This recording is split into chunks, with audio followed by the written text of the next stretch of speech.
Hi guys, and welcome to History That Makes You Sleepy. Tonight we stand beside a covered wagon while winter gathers over the open country. The sky turning pale as old tin and the wind slipping under every layer of clothing you own. The canvas above you snaps softly, the oxen breathe clouds into the cold, and somewhere beyond the grass, a line of dark trees promises fuel, shelter, and perhaps a few hidden inconveniences. You're about to raise a family in this narrow wooden box through an entire winter, which is a charming historical adventure right up until you realise that you probably won't survive this with your modern expectations intact.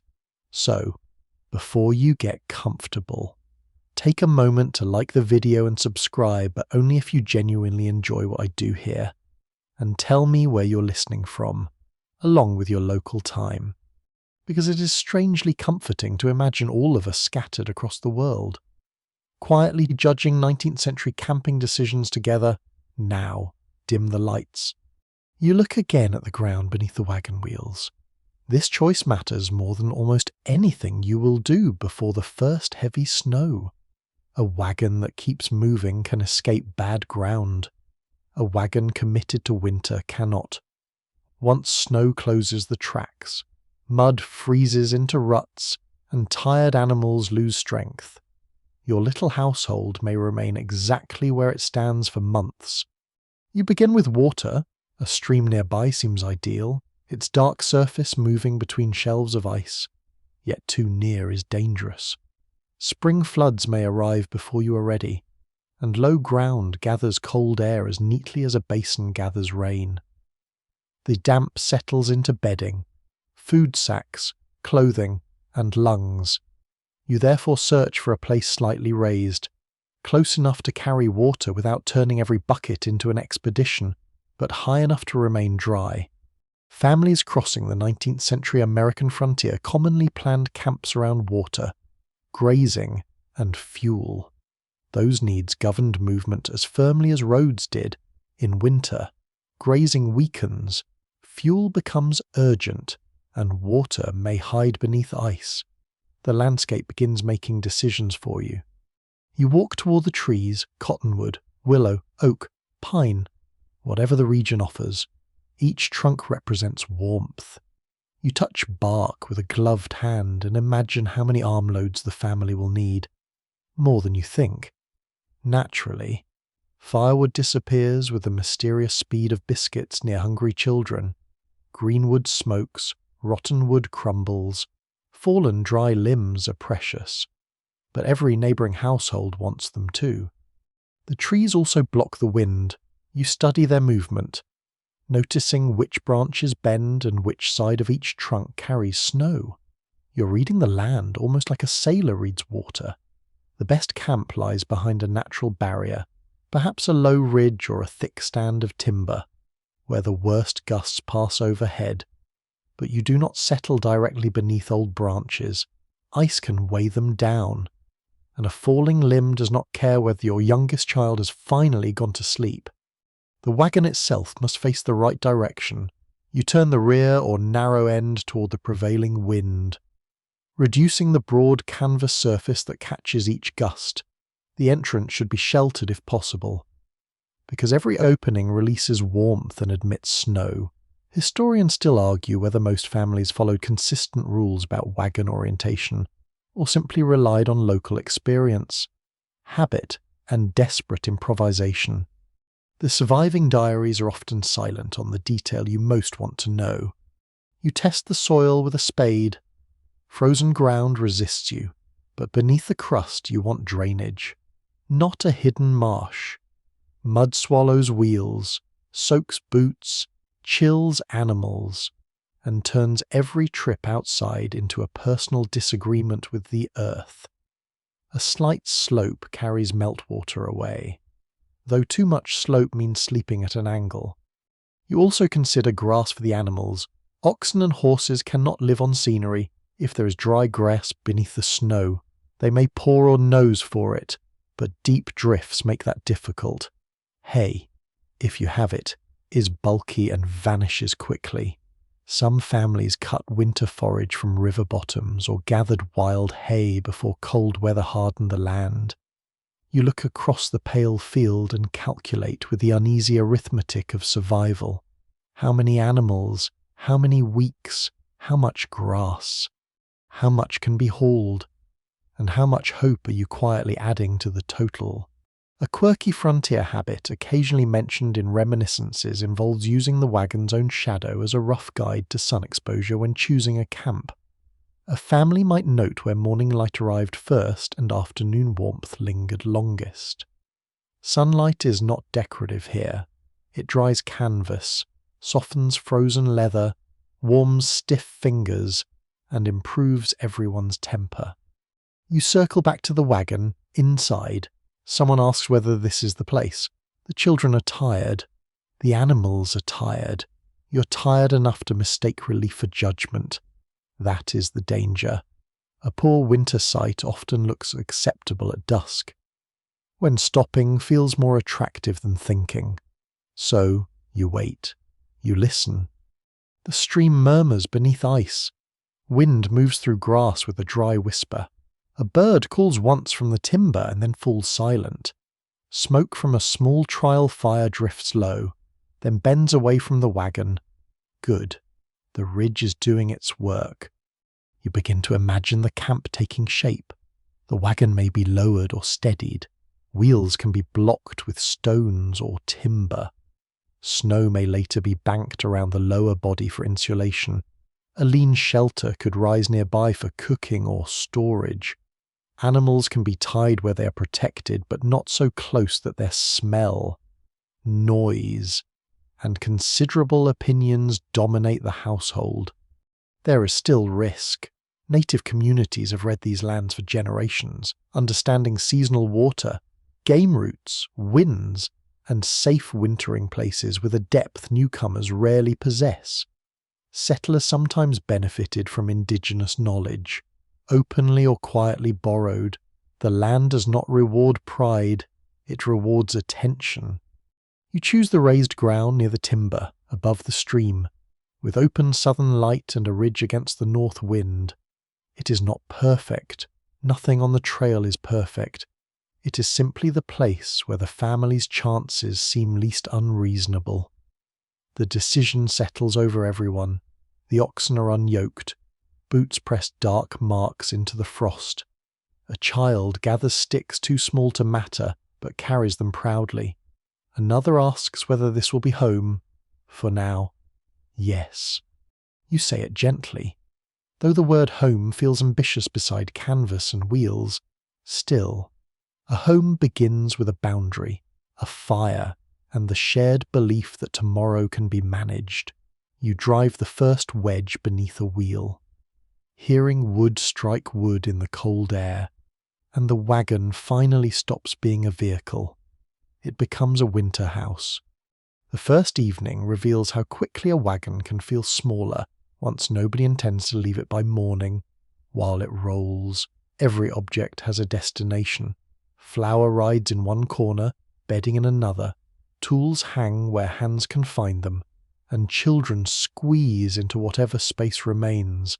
Once the wagon becomes a house, every object also demands a permanent address, and every person suddenly notices how little floor exists. You climb inside and feel the boards shift under your weight. The air smells of canvas, dust, leather, wool, old wood, and the faint sweetness of dried apples tucked into a sack. The ceiling curves close above your head. You cannot stand upright everywhere, and the sides narrow toward the top, so even the empty space has an opinion about how you should move. Your first task is unloading what must remain outside. Axes, spare wheels, heavy chains, feed sacks, and bulky tools cannot occupy the room where children sleep. You build a raised platform beside the wagon using poles and planks, then cover it with canvas or hides. The important thing is keeping supplies off damp ground and beneath some protection from snow. Inside, you divide the wagon by purpose. The rear becomes the entrance and work area. The front, where the canvas is tightest and the wind less direct. becomes the sleeping end. A wooden chest slides beneath a bench. Clothing fills sacks that can be tied to the bows overhead. Tin cups hang from hooks, tapping softly whenever someone moves. A skillet rests near the opening. Because carrying a greasy pan across sleeping blankets is an excellent way to test family affection. Covered wagons used by emigrant families were usually freight vehicles rather than roomy passenger carriages. Many people walked beside them for much of the journey, saving the wagon for goods, the very young, the sick, or anyone too exhausted to continue. Now that winter has fixed you in place, the freight box must somehow become kitchen, bedroom, nursery, pantry, schoolroom, and private retreat. Though the last of those is mostly fictional. You spread bedding across the floor. Feather mattresses are comfortable but bulky, and many families rely instead on straw ticks, folded quilts, buffalo robes, or blankets layered over boards, straw compresses with use and gathers crumbs, dust, and the occasional insect. But it lifts bodies slightly from the cold floor. Each night you arrange the sleeping places with care, fitting people together as neatly as spoons in a drawer. The youngest child sleeps nearest the warmest adult. Older children lie along the sides. Parents claim whatever remains. Someone always has a knee in the wrong place. Someone always whispers that they cannot sleep. Someone always needs to go outside 5 minutes after everyone has settled. You hang a curtain from one wagon bow to another. It is made from an old sheet, patched cloth, or perhaps a blanket too thin for bedding. The curtain does not create true privacy, but it creates the polite idea of privacy, which is often nearly as useful. Behind it, a person can change clothes, nurse a baby, tend an illness, or simply sit alone for 3 precious minutes while listening to everyone else breathe. A curious detail in some family accounts is the habit of sewing small pockets directly into interior canvas liners. These held needles, thread, buttons, combs, spectacles, medicines, and other tiny objects that vanished easily in crowded quarters. A pocket no larger than your hand can feel like luxury when the alternative is searching through 6 sacks, while a child asks the same question repeatedly. You inspect the wagon cover. The outer canvas may have been treated with oil, paint, or other preparations to resist rain, though no treatment makes it truly warm. You add an inner lining where cloth allows, leaving a narrow pocket of air between layers. Even a little trapped air softens the cold. You stuff rags around gaps near the wagon bed and tuck spare fabric where daylight shows through. Scholars continue to debate how often families altered their wagons into fixed winter dwellings in a deliberate, planned way, rather than making changes only as storms and shortages forced them. Diaries describe outcomes more often than methods. A line such as "made ourselves comfortable" can conceal several days of lifting, sewing, arguing, and discovering that the chest blocks the door. You decide where food belongs. Flour must stay dry, salt pork must remain cool but protected from our animals. Dried fruit, beans, coffee, cornmeal, salt, sugar, and spices each receive a container. Barrels are useful but awkward. Sacks fit into corners but invite mice. Wooden boxes stack well until you need the bottom one. You learn to place daily necessities within reach and reserve the deepest spaces for supplies used less often. The arrangement becomes a form of memory. You know that candles are behind the blue blanket. The spoon with the bent handle hangs beside the lantern. The clean cloths are in the chest beneath the baby clothes. The precious packet of letters rests inside a Bible, protected from damp and curious fingers. Light is another problem. Daylight enters through the open rear and glows faintly through canvas, turning the interior amber on clear afternoons. At night, a candle or grease lamp gives a small trembling flame.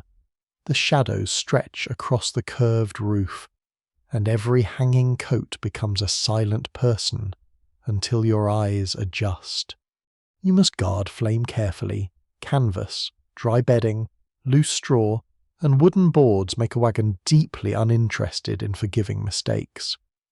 The lantern hangs from a secure hook. Away from cloth, candles remain in proper holders. Children are warned so often that they begin repeating the warning to one another with great authority. The family's ordinary possessions now gain emotional weight. A cracked bowl reminds you of a former kitchen. A quilt carries stitches made by a mother or sister far away. A child's wooden toy, almost discarded during the journey, becomes an anchor to familiar life in a room this small. Objects cannot hide in cupboards. They remain visible, carrying stories into every hour. Outside, the fire settles into red coals, the animals shift and stamp, wind brushes the canvas, but the new inner cloth dulls the sound. You sit on the bench and survey the space. It is crowded, uneven, and full of compromises, yet blankets are stacked, food is protected, tools are near the door, the curtain hangs straight enough. A child places a small stone on the window ledge. Though there's no proper window and barely a ledge, it is a smooth stone from the stream, chosen because it looks like a sleeping bird. Nobody moves it.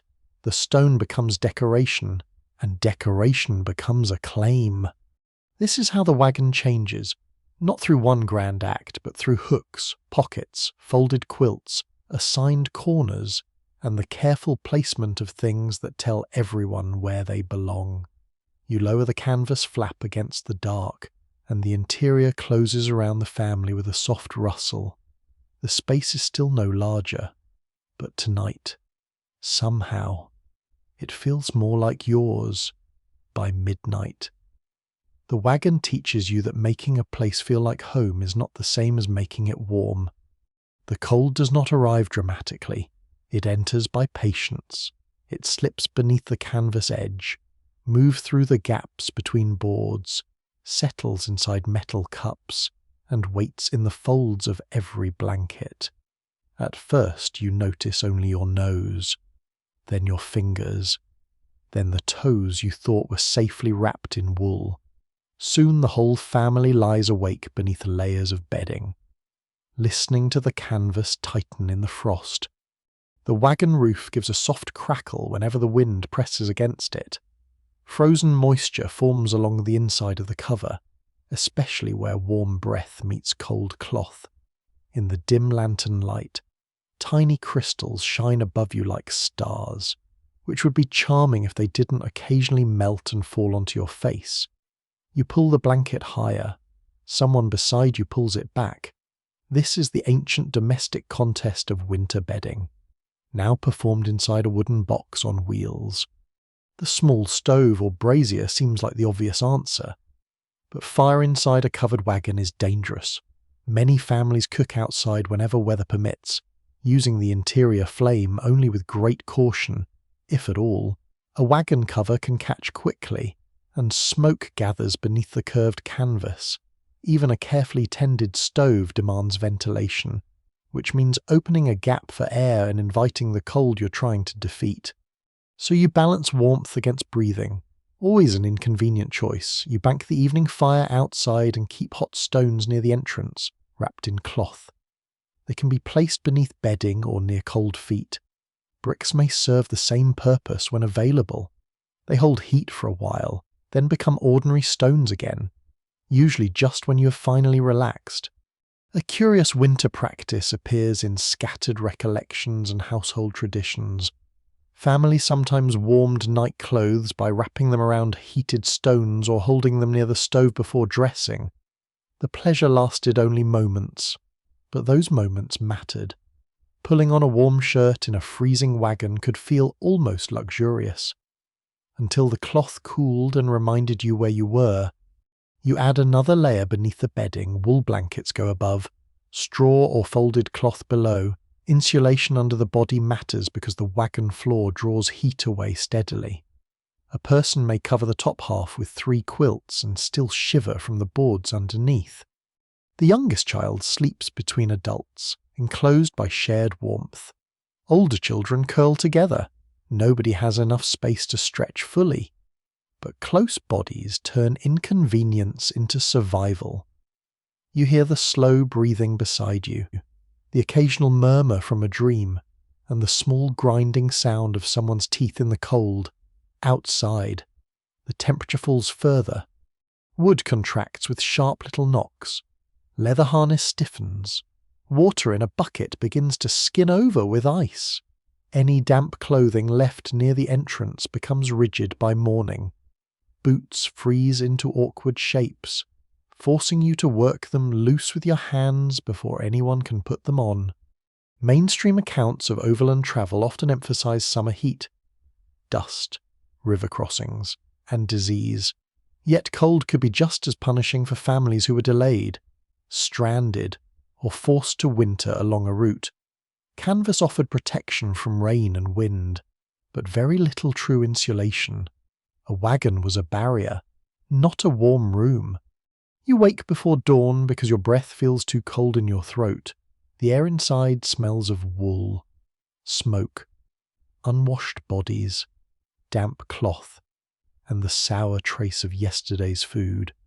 Condensation has gathered along the canvas again, where blankets touch the wall. They are wet. This is one of winter's quieter dangers. Dampness steals warmth. Wet wool still insulates better than many materials, but it becomes heavy and unpleasant. Cotton chills quickly. Straw bedding absorbs moisture and begins to smell musty, if nothing dries. The wagon turns into a cold sponge filled with people. You open the rear flap slightly after sunrise, even though everyone protests.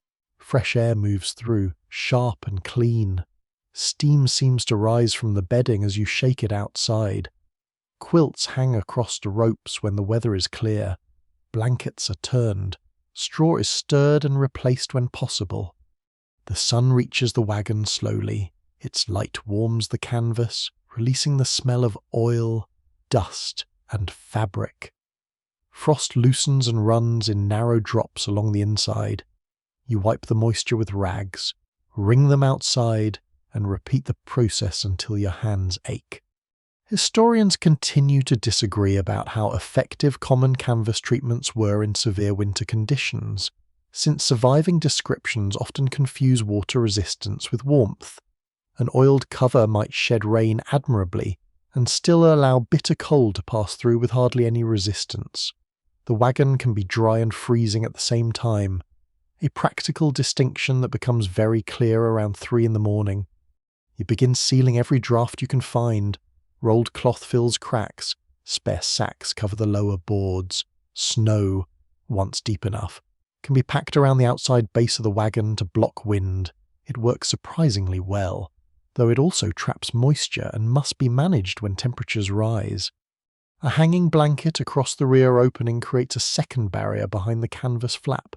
Each time someone enters, they pass through one layer, pause, then pull aside the next. This reduces the rush of cold air.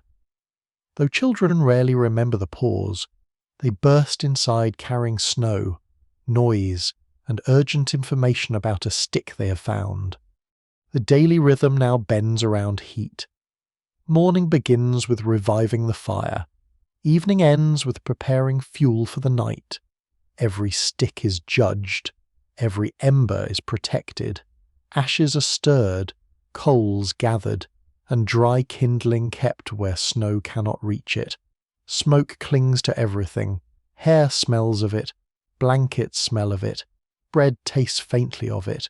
Your eyes sting when the wind changes, yet smoke also means warmth, cooked food, and life continuing. Its scent becomes reassuring. There are moments when the cold seems to sharpen sound. An axe striking wood travels clearly through the trees. Animal bells ring from farther away than expected. Snow under boots gives a dry squeak. At night, silence grows so complete that the smallest movement inside the wagon feels loud. You notice how family members change in this weather. Tempers shorten. Children grow restless. Adults speak less, conserving energy without meaning to. Small kindnesses become important. Someone gives up the warmer corner, someone warms another person's mittens. Someone pretends not to notice when an extra piece of wood is added to the fire, and still the cold keeps entering. It finds the weak places in the wagon and the tired places in you. It settles into joints, slows fingers, and makes simple tasks take twice as long. Yet the family adjusts. You learn which blanket belongs where, which child kicks coverings away, which crack whistles when the wind turns north, and which hour before dawn feels coldest. By the third night, you no longer expect comfort, you expect management. That difference matters. You stop asking whether the wagon is warm and begin asking whether everyone is warm enough. You listen for coughs, you touch small foreheads, you check the fire, the canvas, the bedding, and the frozen water near the door. Then you lie down again, surrounded by breath, wool, and darkness, while winter presses its broad cold hand against the wagon walls. Morning arrives with the soft scrape of a spoon against the bottom of a flour tin. You hear it before you fully wake. The sound is careful, almost apologetic, because everyone understands what it means. The flour supply is already being measured. Nothing is simply poured now. Nothing is added by instinct. Each handful has a future attached to it, and every meal must answer the same quiet question.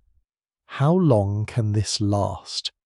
You sit up beneath the blankets while the wagon's smells slowly change. Cold wool and damp canvas give way to smoke, hot iron, and the warm, dusty scent of cornmeal. Outside, someone has coaxed the fire back to life. Thin flames lick around split wood, and a blackened pot hangs above them. Breakfast may be mush made from cornmeal, perhaps sweetened with a little molasses if the family still has some. It may be hard bread softened in hot water, or yesterday's biscuit warmed near the fire. Coffee is precious, so it is brewed weak. Children may receive milk if a cow is still producing, though winter feed, stress, and cold can reduce that gift quickly. You hold the tin cup between both hands, letting the heat sink into your fingers. The drink tastes smoky and faint, but it is warm, and warmth has become its own flavour.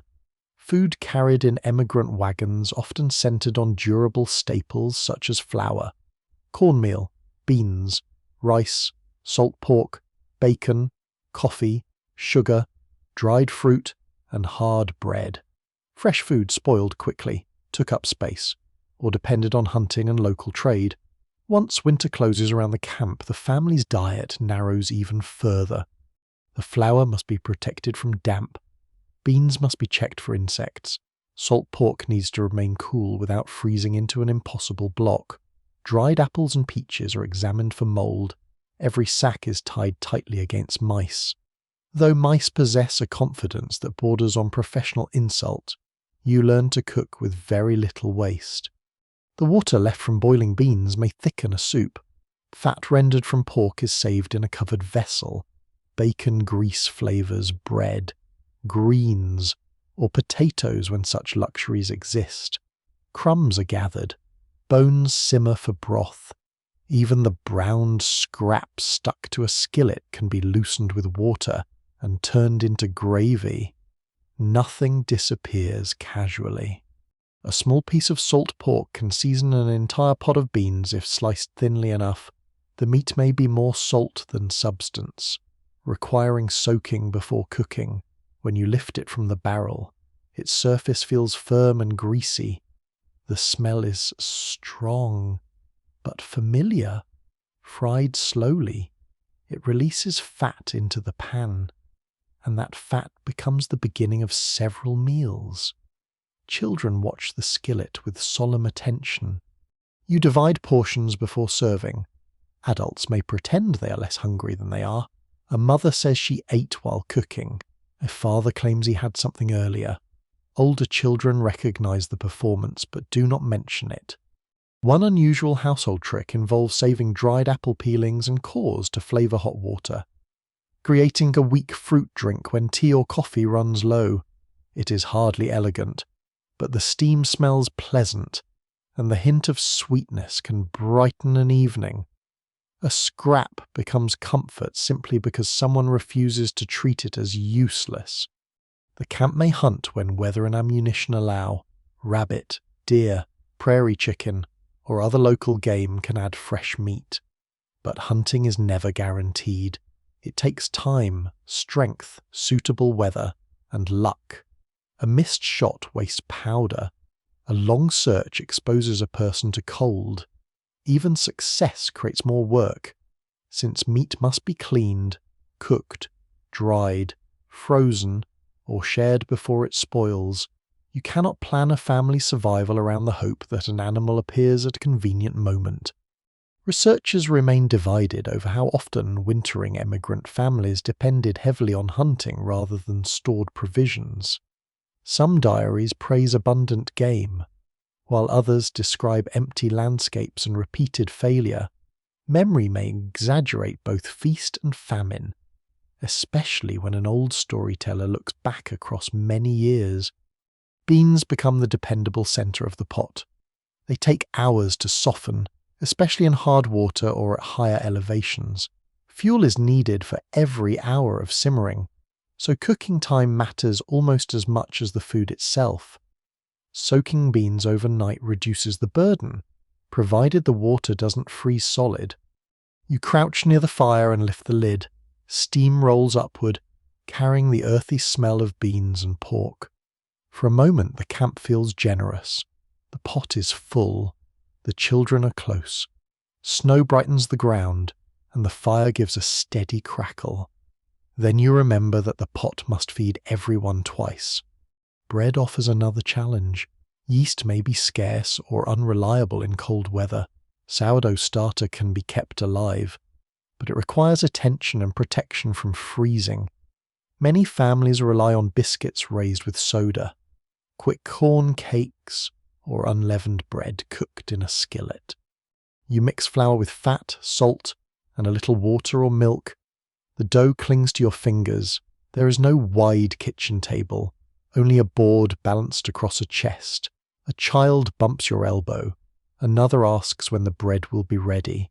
You answer soon, which is the traditional word used by tired cooks throughout history when they have no useful estimate. The biscuits bake in a covered iron pot with coals placed beneath and above. Managing heat this way is an art. Too many coals burn the bottom, too few leave the centre raw. Wind steals heat. Snow hisses when it touches the lid. When the bread is ready, its crust is uneven and one side is darker than the other. Nobody complains. Butter may be unavailable, so the biscuits are dipped into bean broth or spread with grease and molasses. They vanish almost immediately.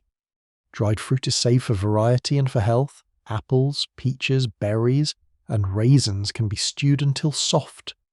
Their sweetness lifts the heavy sameness of pork and grain.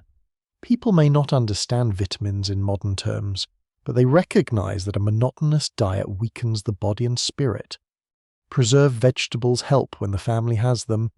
Pickles, sauerkraut, dried corn, onions, potatoes, and perhaps canned goods provide flavor and balance.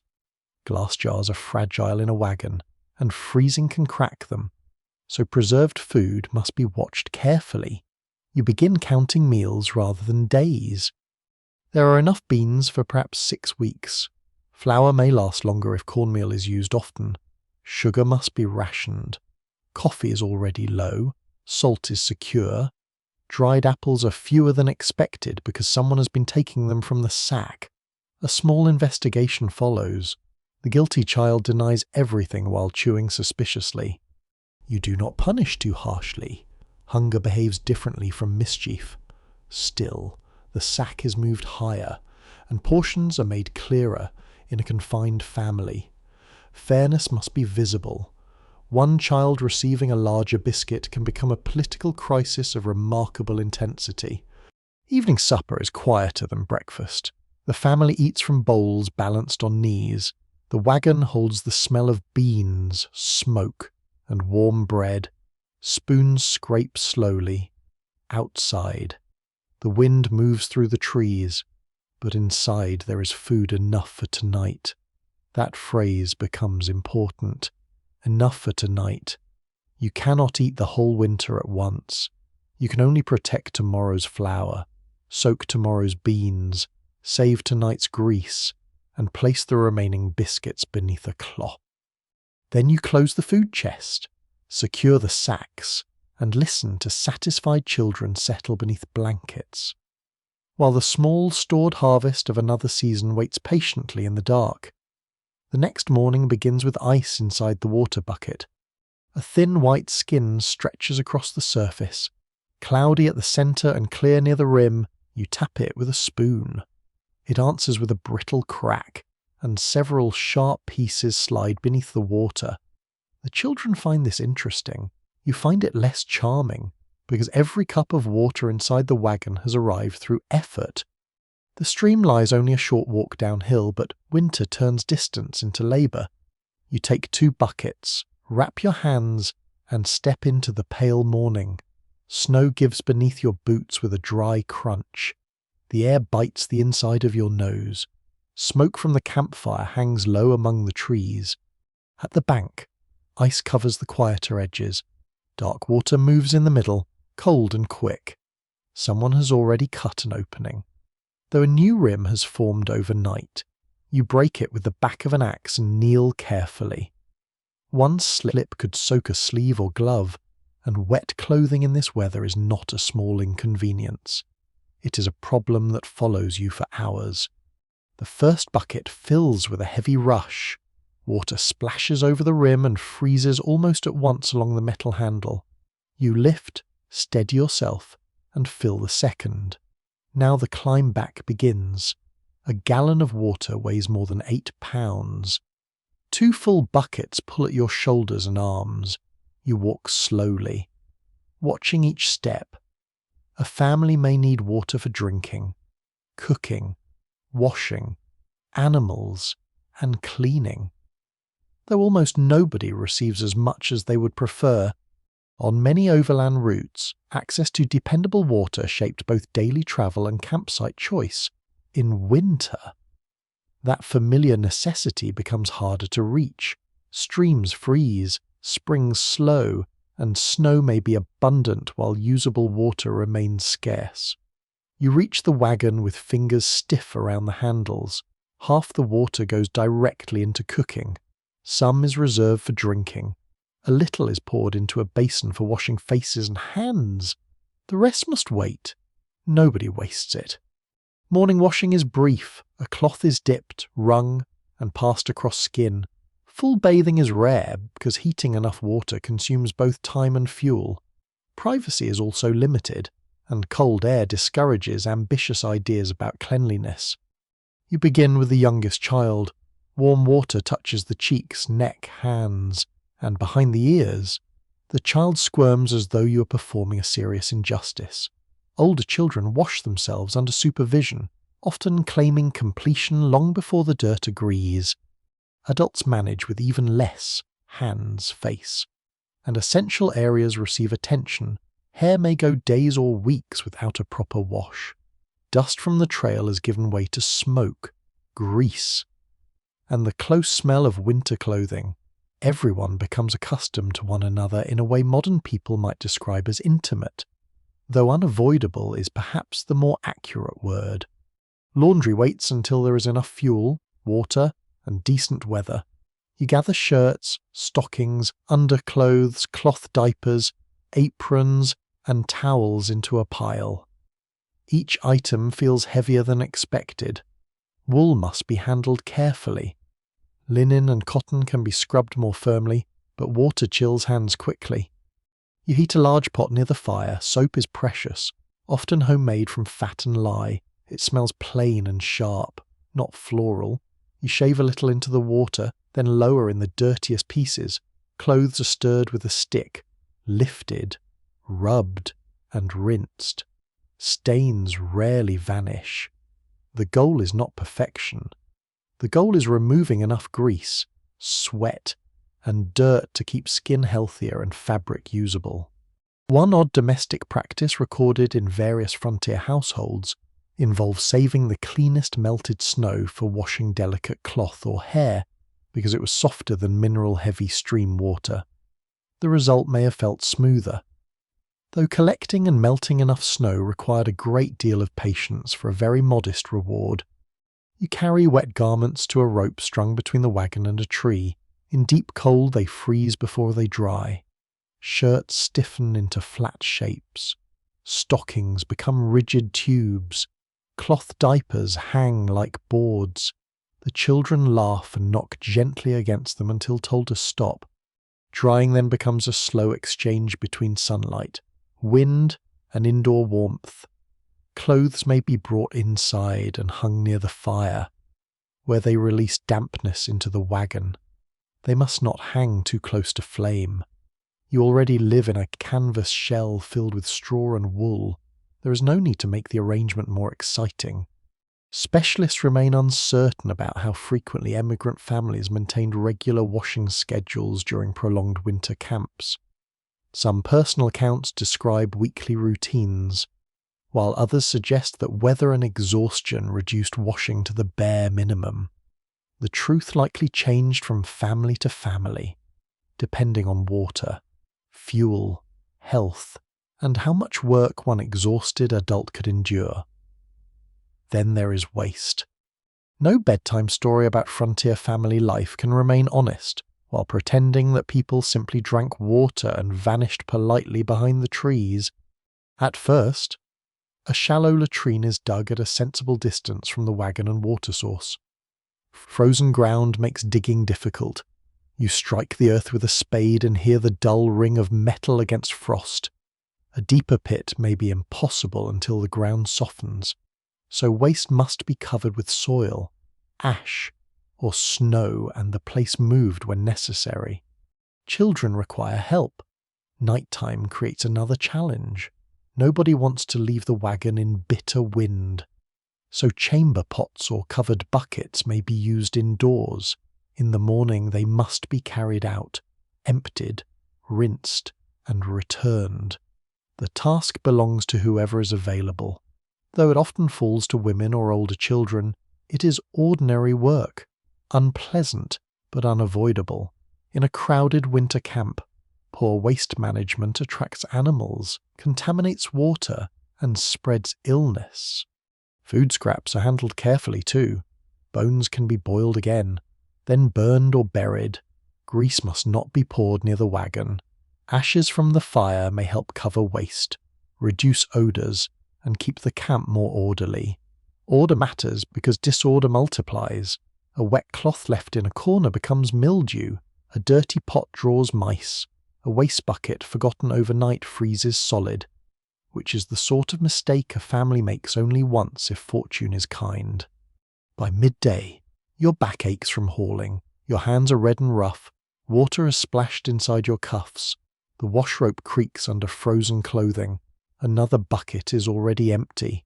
You look toward the stream. The distance has not changed, yet it seems longer. A child offers to help carry the smaller pail. The handle nearly reaches the ground, but the offer is accepted. Work becomes instruction. The child learns to walk carefully, to keep dirt from the water, to place the bucket where animals cannot reach it, and to understand that every ordinary comfort arrives through someone's labour. Evening brings one final round. Water for supper, water for the animals, water for tomorrow's dough. A small amount set beside the bed in case someone wakes thirsty. You cover the bucket and place it away from the coldest edge of the wagon, beneath the canvas. Clean clothes hang in uneven rows, still damp but improving. The chamber pot waits beneath the bench. The soap is wrapped and stored. The towels are folded where they can be found before dawn. Nothing about the day has been dramatic. There has been no storm, no wild animal, no great emergency. Only carrying, heating, scrubbing, rinsing, emptying, drying, and beginning again. Yet this is how a family survives a winter. Not through heroic gestures, but through water lifted one bucket at a time. while your tired hands quietly turn a necessity into routine. By afternoon, the clean clothes are still hanging near the wagon roof, the water bucket is already half empty, and the children have begun to discover every possible way to be restless in a space scarcely wider than their outstretched arms. One child lies on the bedding and kicks both heels against the floorboards. Another traces circles in the frost along the canvas. The youngest has decided that a wooden spoon is a musical instrument. You permit this concert for nearly a minute. Then you gently reclaim the spoon. Winter keeps the family close, but closeness is not always peaceful. On bright days, children can play outside, gathering sticks, sliding over frozen ground, following animal tracks, or shaping snow into crooked forts. Yet storms, bitter cold, and deep drifts may trap them inside for hours. The wagon becomes nursery, schoolroom, playroom, dining room, and courtroom, with you serving as teacher, nurse, referee, and weary judge. You begin the morning lessons after breakfast. Formal schooling along emigrant routes was often irregular, but many families carried primers, spelling books, Bibles, slates, or treasured volumes from home. Parents taught whenever time and conditions allowed. Older children might read aloud, practice figures, copy sentences, or help younger siblings learn letters. You balance a slate across your knees. The wagon sways slightly whenever someone shifts position.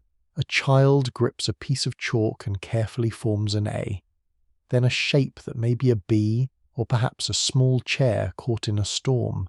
You praise the effort. Praise is warmer than correction, and there is enough cold already. Reading lessons often begin with familiar passages.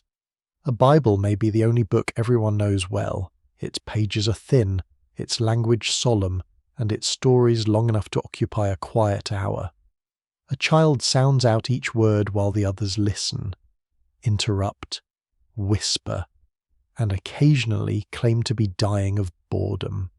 You remind them that dying of boredom is less likely than freezing because somebody left the canvas flap open.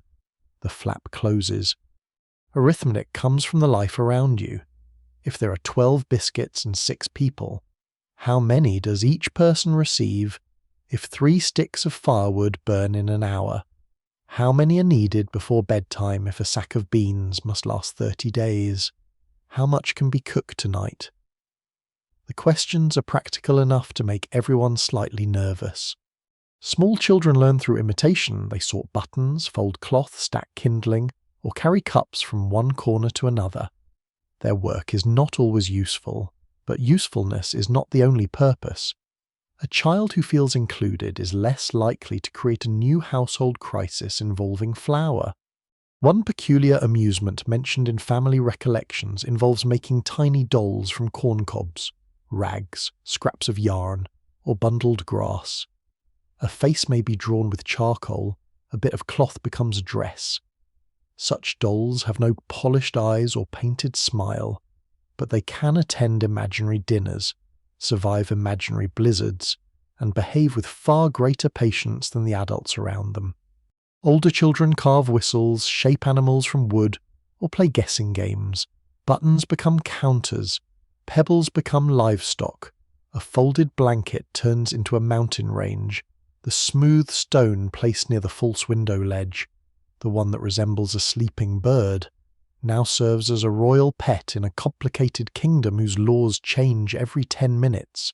Stories are among your best tools. You tell of former homes, distant relatives, strange animals, brave travellers, foolish neighbours, and perhaps a ghost gentle enough for bedtime. You repeat family stories the children already know, because repetition gives them a map of who they are. They remember the orchard behind a grandmother's house, though the youngest never saw it. They know which uncle once fell into a pond. They can describe a kitchen left hundreds of miles behind as if they visited it yesterday. Researchers continue to question how much frontier storytelling preserved precise family memory, and how much it reshaped hardship into useful legend. A frightening journey may become funny in later retelling. A mistake may become an adventure. A winter camp may eventually sound warmer than it ever felt. Inside the wagon, however, the present remains stubbornly real. The baby cries. You check for hunger, cold, damp clothing, fever, and the mysterious unhappiness that belongs only to babies. Rocking is difficult in the crowded space, so you sway while seated. The motion is small and steady. Your back aches. The child's breath warms your neck. At last the crying softens into hiccups, then sleep. Everyone else has been ordered to remain quiet. Naturally, this is when someone drops a tin cup. The baby wakes. You close your eyes. Gentle sarcasm becomes a private survival skill. You explain that the cup has clearly chosen violence. The children laugh into their sleeves, and even your irritation loosens. Meals restore structure. Children help set bowls, count spoons, and pass bread. Each person receives a task suited to age. One brings kindling, one watches the younger child, one shakes crumbs from a blanket outside. Chores teach responsibility, but they also prevent idle hands from discovering how easily a sack can be opened. Discipline must fit the space. There is nowhere to send a child for quiet reflection except perhaps 3 feet away behind the hanging curtain. A stern look carries unusual power when everyone is sitting close enough to see it. Punishments may involve extra chores, loss of a treat, or temporary removal from a game. Yet fatigue complicates everything. Adults snap, children whine, small disputes swell because nobody can retreat. A disagreement over a blanket corner becomes a debate about justice, loyalty, and whether one sibling has always been the favourite. You listen. You separate bodies before sorting truth. Then you ask each child to speak in turn. This process takes patience, and patience is another ration supply. Still, family peace matters as much as dry flour. Resentment can chill a space no fire can warm. Evening brings quieter games. Someone recites a rhyme. Someone else hums a tune. Fingers make shadows against the canvas while the lantern flickers. A rabbit becomes a dog, then a frightening bird, then merely a hand with tired knuckles. The children ask whether spring is near. You say it is coming. They ask when. You answer that the days are growing longer, which is true and usefully vague. Before sleep, you inspect hands for cracks, toes for cold, and faces for signs of illness. Clothing is arranged for morning. The smallest child curls against your side. The older ones whisper beneath blankets until their voices fade. You lie still and feel the wagon filled with them.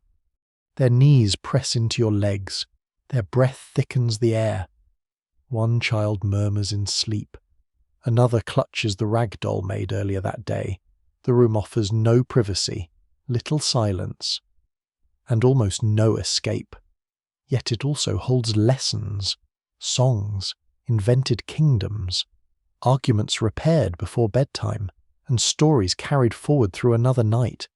The children do not experience the winter exactly as you do. You see dwindling stores, frozen water, and work waiting at dawn. They see a stone bird, a canvas castle, a spoon that briefly became a bell, and the comforting certainty that everyone they know is close enough to touch. The child beside you coughs again in the darkness. It is not a dramatic sound, just a small dry cough, followed by a pause, then another. Yet inside the wagon, every illness seems louder. There is nowhere for a cough to disappear. It settles among the blankets, mingles with the smell of smoke and wool, and keeps the adults awake long after the child has drifted back to sleep.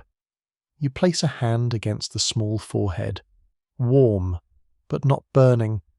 You wait a moment, because touch can deceive when your own fingers are cold. Then you check again, listening to the breathing. Winter has already taught you to notice slight changes.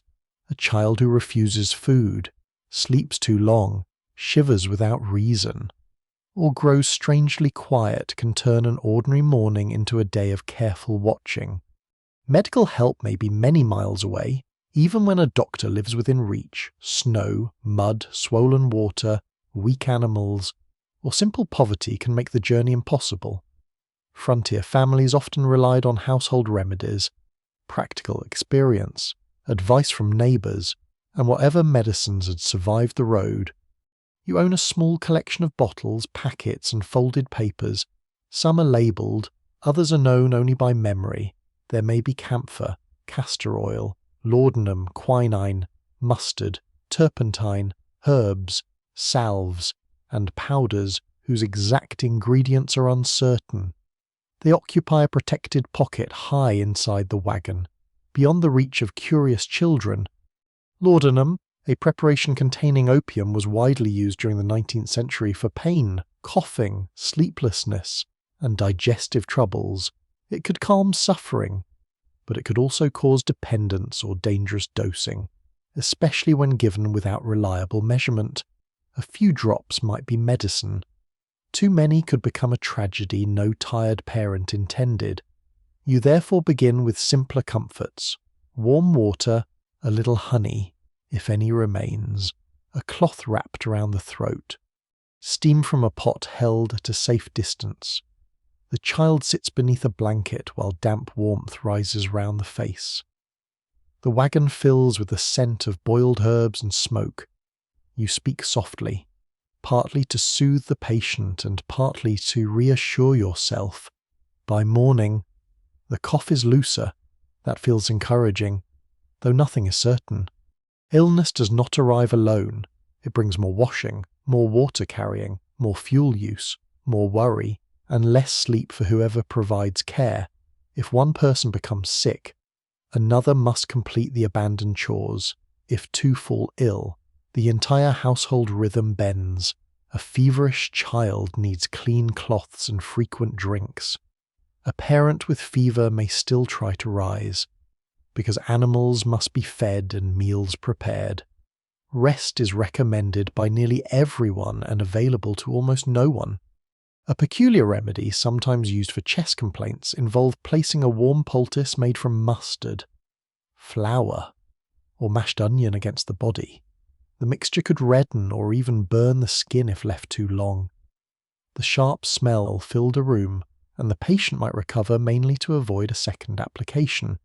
You prepare a milder cloth, warm rather than scorching, and watch the skin closely. Remedies are judged not by theory, but by what the family has seen before. This helped your sister. That eased your father's cough. A neighbour swore by something similar during a hard winter years ago. Memory becomes a medical book written in uncertain ink. Dental pain is another misery. A cracked tooth may throb with every heartbeat. Cold air sharpens it. Hot food awakens it. There may be no trained dentist nearby, only a doctor, blacksmith, barber, or determined neighbour willing to pull the tooth with whatever tools can be cleaned. Until then, the sufferer holds warm cloth against the jaw, rinses with salt water, chews on the other side, and tries not to speak. Clove oil may ease pain if available. Whiskey may be used, though not always in the careful quantity originally intended. Historical researchers continue to dispute how often isolated families received competent professional care during winter camps. Since surviving diaries tend to record severe crises while overlooking ordinary treatments that succeeded or failed quietly. One family may describe a doctor arriving through deep snow. Another may mention only prayer and a bottle from the medicine chest. Injury is often more immediate than disease. An axe slips while splitting wood. A hand catches on a nail. A child falls from the wagon tongue. An animal steps on a foot. A pot tips, sending hot water across skin. You clean wounds with the safest water available. Cloth is boiled when possible. Bleeding is controlled with pressure. Splints are made from straight pieces of wood, padded with rags, and tied firmly without cutting off circulation. You know less than you wish you did. You also know more than you expected. Months of travel and winter labour have taught you to recognise swelling, infection, dehydration, and dangerous weakness. You learn when someone needs warmth and when fever makes too many blankets unwise. You learn to keep an injured limb still, to encourage small sips, and to watch whether a person remains alert. Pregnancy adds another layer of uncertainty. A woman expecting a child cannot pause winter. She still climbs in and out of the wagon, cooks, washes, tends children, and carries what she can until the body refuses. Labour may begin during a storm, at night, or when the nearest experienced woman is miles away. Midwives, neighbours, mothers, and older female relatives often guided childbirth. Their knowledge came from practice, tradition, observation, and sometimes formal training. In an isolated camp, a husband or older child might be forced to assist. The wagon curtain is drawn, water is heated, clean cloth is gathered. The family outside waits in cold silence, listening for sounds that reveal almost nothing. Birth inside such a narrow space is exhausting and frightening, yet also strangely ordinary in its preparations. The same pot used for laundry heats water, the same blankets used for sleeping become support and warmth. The household rearranges itself around one labouring body. Not every birth ends safely, you know this. Even when nobody says it aloud, infant and maternal deaths remain painfully common in the century you inhabit. Still, families hope, prepare, pray, and work with whatever skill is present. The child with the cough improves by evening. Colour returns to the cheeks. A little broth is accepted. The family relaxes by degrees, never all at once. You wash the cup, fold the damp cloths, and return the medicine bottle to its pocket. The danger seems to pass. Yet care continues. You listen through the next night. You count breaths without meaning to. You wake whenever the child moves. Outside. Snow whispers against the wagon, and the fire settles lower. Inside. Your hand rests lightly against a small shoulder. There is no hospital, no bright room, no trained nurse checking the hour. There is only warmth guarded carefully, water carried from the stream, remedies remembered imperfectly, and one exhausted person refusing to sleep deeply until the breathing beside them sounds steady again. By the time the child's cough has softened, the wagon has found 3 new ways to demand attention. A seam near the rear flap has begun to open. One wheel gives a faint complaint whenever the wind rocks the body. A leather strap, stiffened by cold, has split close to the buckle. None of these problems looks urgent at first. That is how maintenance usually introduces itself. You notice a loose thread, a shallow crack, a strange sound, or a handle that no longer sits quite straight. Ignore it for a day, and the loose thread becomes a tear. Ignore it for a week, and snow enters through the canvas while everyone sleeps. So you begin with the seam. The canvas is cold beneath your fingers. You pull the edges together and push a heavy needle through the thick cloth. Waxed thread resists moisture better than ordinary thread, though it still catches against the rough surface. Each stitch must be firm without drawing the fabric so tightly that it tears elsewhere. Your hands ache before the work is finished. The wind keeps tugging at the flap as if offering helpful criticism. Canvas covers on emigrant wagons required regular repair because weather, branches, sparks, and constant motion weakened them. Families often carried needles, thread, spare cloth, awls, and patches for this purpose. A wagon cover was not a permanent roof. It was a working piece of equipment that survived only because somebody kept mending it. You reinforce the damaged place with a square of cloth. It does not match. Nothing matches for long out here. The patch is darker, heavier, and slightly crooked, but it keeps out wind. Beauty has lost another small argument with usefulness. Next comes the wheel. You kneel beside it and run a hand along the rim. The iron tire has not slipped. but one spoke seems slightly loose where it enters the hub. Dry winter air can shrink wood, moisture can swell it. Repeated changes strain every joint. A wheel failing on the trail is dangerous. A wheel failing in winter camp is less dramatic, though still serious. The wagon is now your house, and a tilted house makes sleeping, cooking, and storing supplies more difficult. If spring comes and the wheel cannot turn, your home becomes a very large cupboard beside the road. You tap each spoke gently and listen. A firm spoke gives one sound. A loose one answers differently. The method is simple, almost musical. The children gather to watch and immediately begin tapping other pieces of wood until asked to stop improving the inspection. You block the wheel more securely with timber and stones. Proper repair may wait for better weather, but strain can be reduced now. A seldom mentioned camp habit involved marking repaired spokes, tools, or harness pieces with charcoal or a small knife cut. The mark helped families remember which part had already failed once. It was a humble record system, rather like keeping notes, except the notebook was the wagon itself. The split strap must be softened before it can be repaired. Leather left cold becomes rigid and brittle. You bring it near the fire, not too close, and rubbing grease with your thumb, animal fat, tallow, or another dressing helps restore flexibility. Though too much can attract dirt and mice, you trim the torn edge, punch new holes with an awl, and stitch the leather with a strong cord. If the damaged place carries too much strain, you add a reinforcing piece. Harness deserves constant attention. A broken trace or strap can injure an animal, delay travel, or leave a family unable to move. During winter camp, harness may hang unused for long periods, but disuse does not preserve it automatically. Damp creates mold, cold creates cracks, rodents chew whatever seems interesting. You inspect every buckle. One is rusting.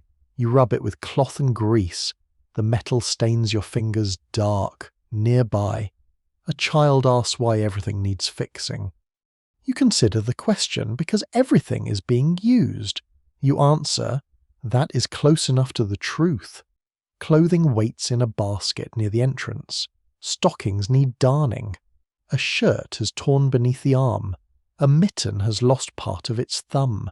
The knees of a child's trousers are thinning again, which seems unreasonable because you repaired them only recently.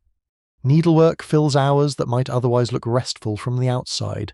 You sew beside the light, pushing thread through wool while someone reads aloud. Small scraps are saved for patches. Worn shirts become cloths. Cloths become stuffing. Even thread may be pulled from fabric too damaged to use. No material retires gracefully. Those who study emigrant households differ over how evenly repair work was divided among family members. Diaries often associate sewing and clothing care with women, while men more commonly repaired wagons, tools, and harness. Yet necessity blurred those boundaries. An injured husband might mend a shirt. A woman familiar with livestock could repair a tack. Older children learned whatever work kept the household going. The axe receives attention before the next woodcutting. Its edge has dulled from frozen timber and careless strikes against knots. You set a stone in your lap and draw the blade across it at a steady angle. Metal whispers against stone. The motion is slow and repetitive, almost soothing. A blunt axe is more dangerous than a sharp one because it glances, sticks, and demands greater force. You inspect the handle for cracks, especially near the head. A loose axe head can be tightened with a wedge. A split handle must be replaced before it fails. Then you turn to the cooking tools. The skillet needs scraping and a thin coat of fat against rust. The pot handle is loose. The wooden spoon has begun to split near the bowl. Perhaps from its brief career as an instrument, you smooth the crack with a knife and bind the handle. Even bedding must be maintained. Straw ticks are opened and shaken. Lumps are broken apart. Damp straw is removed and replaced when possible. Quilts are examined for tears before stuffing escapes. By afternoon, the wagon is surrounded by small tasks. A rope is replaced, a box lid is reset, a hinge receives grease, a peg is carved, a boot sole is stitched, a lantern wick is trimmed. The work is not impressive enough for heroic stories. Nobody later gathers around a fire to praise the day you repaired a spoon, yet survival rests on such unnoticed acts. Neglect accumulates as surely as snow. One broken buckle requires an improvised knot. The knot strains the neck strap tears, the animal pulls unevenly, the wagon shifts badly. A tiny failure travels through the whole system until it becomes a crisis. You begin to see the family in much the same way. A tired person left without rest becomes careless. A hungry child becomes quarrelsome. A small grievance grows because nobody has time to address it. Maintenance belongs to relationships too, though there is no awl or patch for that work. As dusk settles, you put away the tools. The patched canvas holds firm. The wheel sits more securely. The harness hangs clean and supple. Mended stockings wait beside tomorrow's clothing. The axe edge catches line of firelight. Your fingers are sore and your shoulders feel heavy. Still, the wagon seems quieter, not because it has stopped wearing out, it has not, but for one evening. Each weak place has been noticed, touched, and given another chance to hold. The repaired harness hangs beside the wagon through the night. But before dawn it's needed again. The oxen are already awake. You hear them shifting beyond the canvas, hooves pressing into frozen ground, breath rising in slow clouds. One animal gives a low, hollow call that seems to pass through the wagon boards. It is not exactly a complaint. It is more a reminder that the family is not the only household waiting for breakfast. You pull on stiff boots and step outside. The cold reaches through your clothing at once. Frost lies along the oxen's backs where their body heat has met the air. Their coats feel coarse beneath your palm. One turns its broad head toward you, chewing slowly, as though it has spent the night considering your management and remains unconvinced. The animals depend on you. You depend on them even more. Oxen were widely favoured by many overland emigrants because they were strong, patient, relatively inexpensive, and able to live on rougher forage than horses. They moved slowly, but they could pull heavy loads across difficult country in winter camp. Their usefulness continues even while the wagon stands still, if the family must relocate, haul timber, drag a fallen log, or escape a flooded site in spring. The oxen must remain healthy enough to work. That requires food. You lead them toward the area where dry grass rises above the snow. Their noses push through the crust. Hooves paw at frozen ground, exposing pale stems beneath. The forage is poor, but it gives them something to chew while you bring hay from the protected stack. Hay must be rationed as carefully as flour. An ox can consume a startling amount, and every armful reduces a pile that must last until new grass appears. You shake out the hay and watch for mould. Damp bundles can spoil from the inside, producing heat and a sour smell. Bad feed weakens animals and may make them seriously ill. The horses, if your family owns any, require closer attention. They are faster and often more useful for riding, but they may lose condition quickly in cold weather. You run a hand along a horse's ribs, feeling beneath the thick winter coat. A coat can hide weight loss until the animal is already weak. The horse flicks an ear toward you. Its water has frozen. You break the ice and carry more from the stream. Animals cannot be expected to thrive by eating snow alone. Melting snow inside their bodies consumes energy, and some refuse enough of it to become dehydrated. So the same buckets that exhausted you yesterday return to your hands today, only heavier in spirit because the stable has no faucet and the oxen have no interest in reducing consumption. A curious trick used in some cold camps involved dropping a warmed stone into an animal's water bucket to delay freezing. It did not keep water liquid for long, but it might encourage a horse or cow to drink before ice returned. Naturally, the stone had to be warm rather than scorching, since frontier ingenuity works best when it does not create a second emergency. The milk cow stands apart, tail tucked against the cold. She may be the most valued animal in camp. Milk adds fat, protein, and variety to a diet dominated by grain and salt meat. It can become butter, curds, or a warm drink for a child. Yet milk production declines when feed is poor, water is scarce, or the cow is stressed. Winter demands more energy just to keep her body warm.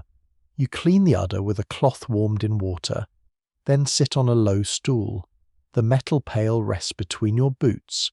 Milk strikes the bottom with a thin ringing sound, then grows softer as the level rises. Today there is less than yesterday. You notice but say nothing. Those who examine frontier livestock practices remain divided on how often emigrant families manage to keep milk cows productive through severe winters. Some accounts describe steady supplies, while others mention cows drying up quickly after travel, poor grazing, or exposure. The difference may have depended on region, preparation, weather, and simple luck. A few chickens scratch near the firewood pile. They travel badly, complain constantly, and produce eggs according to a schedule known only to themselves. Still, a fresh egg in winter can seem miraculous. The chickens require grain, shelter from wind, and protection from foxes, coyotes, hawks, raccoons, and any dog with weak moral character. You have built them a rough enclosure from crates, branches, and spare cloth. At night they huddle together on a perch. Their feathers trap warmth, but frost can still damage combs and feet. You scatter a little grain and watch them rush forward with absurd urgency. One hen has laid an egg beneath the wagon.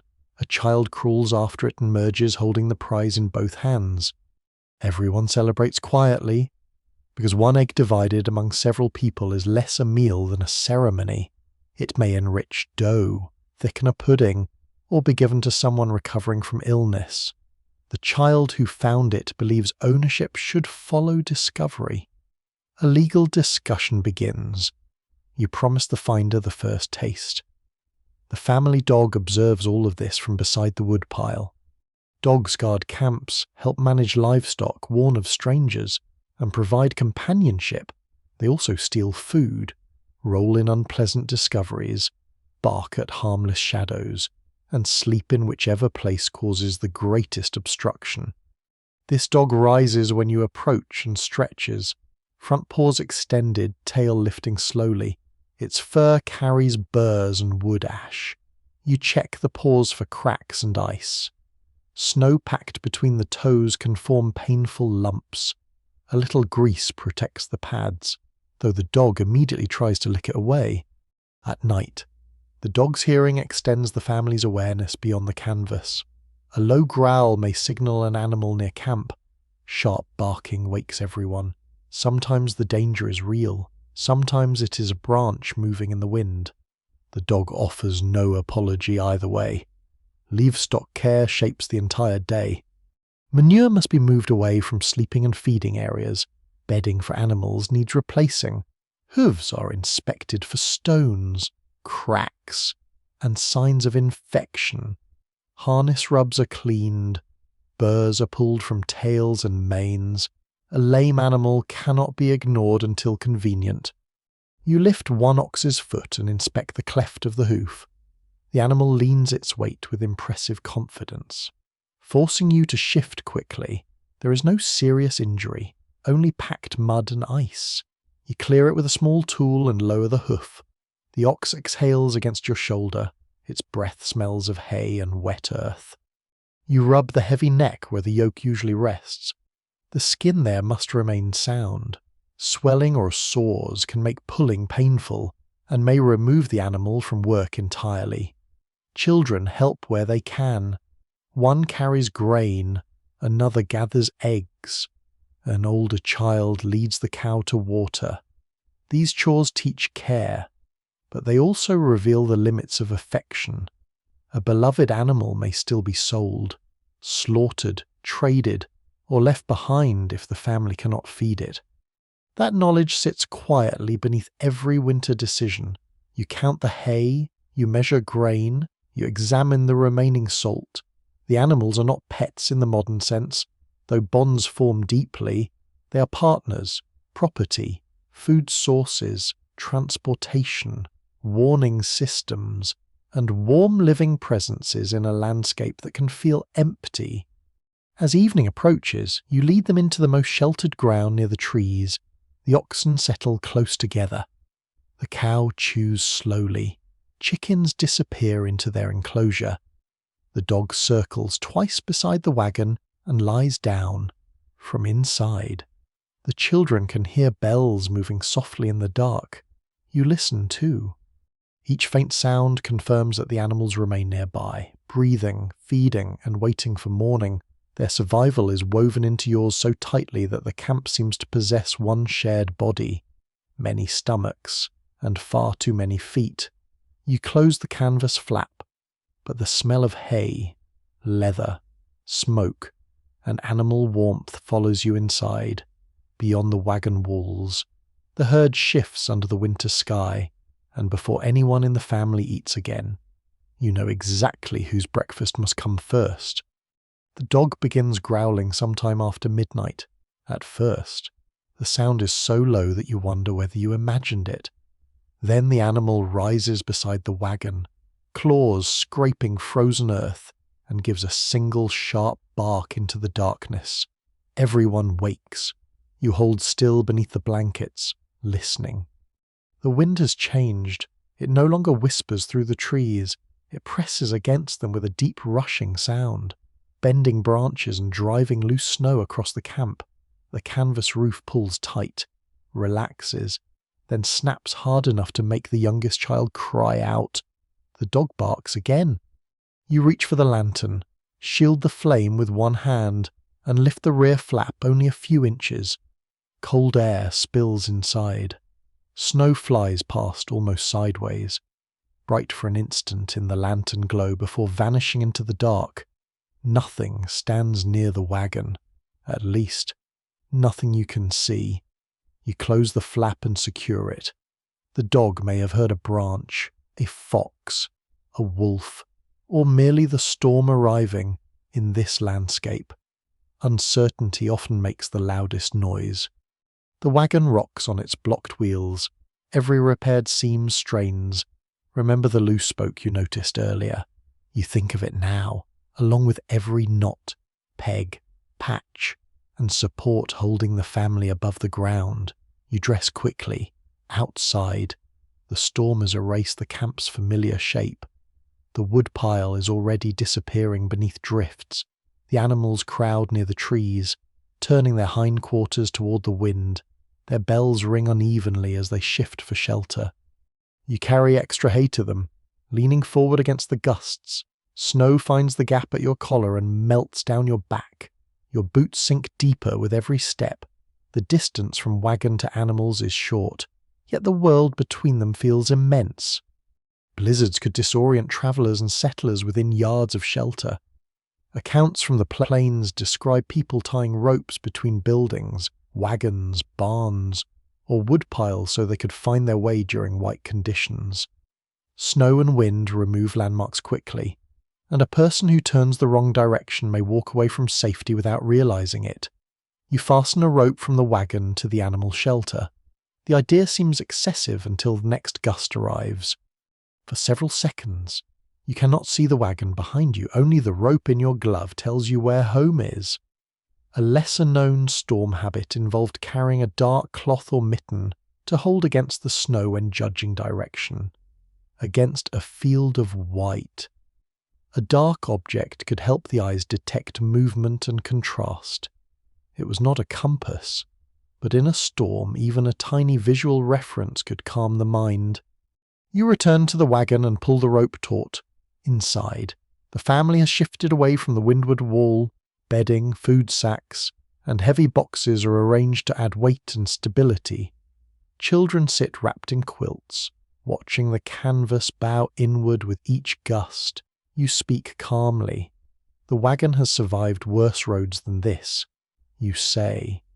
You do not know whether that is true.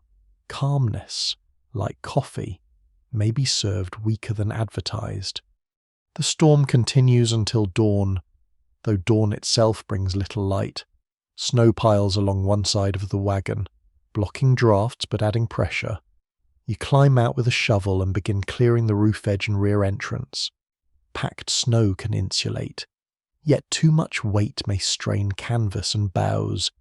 Ice collecting on branches creates another danger. Every tree above camp now carries a burden that may fall without warning. A crack echoes through the woods. Everyone freezes. A large limb drops beyond the animal shelter, striking the ground with a heavy thud and scattering snow. The oxen lurch against their ties.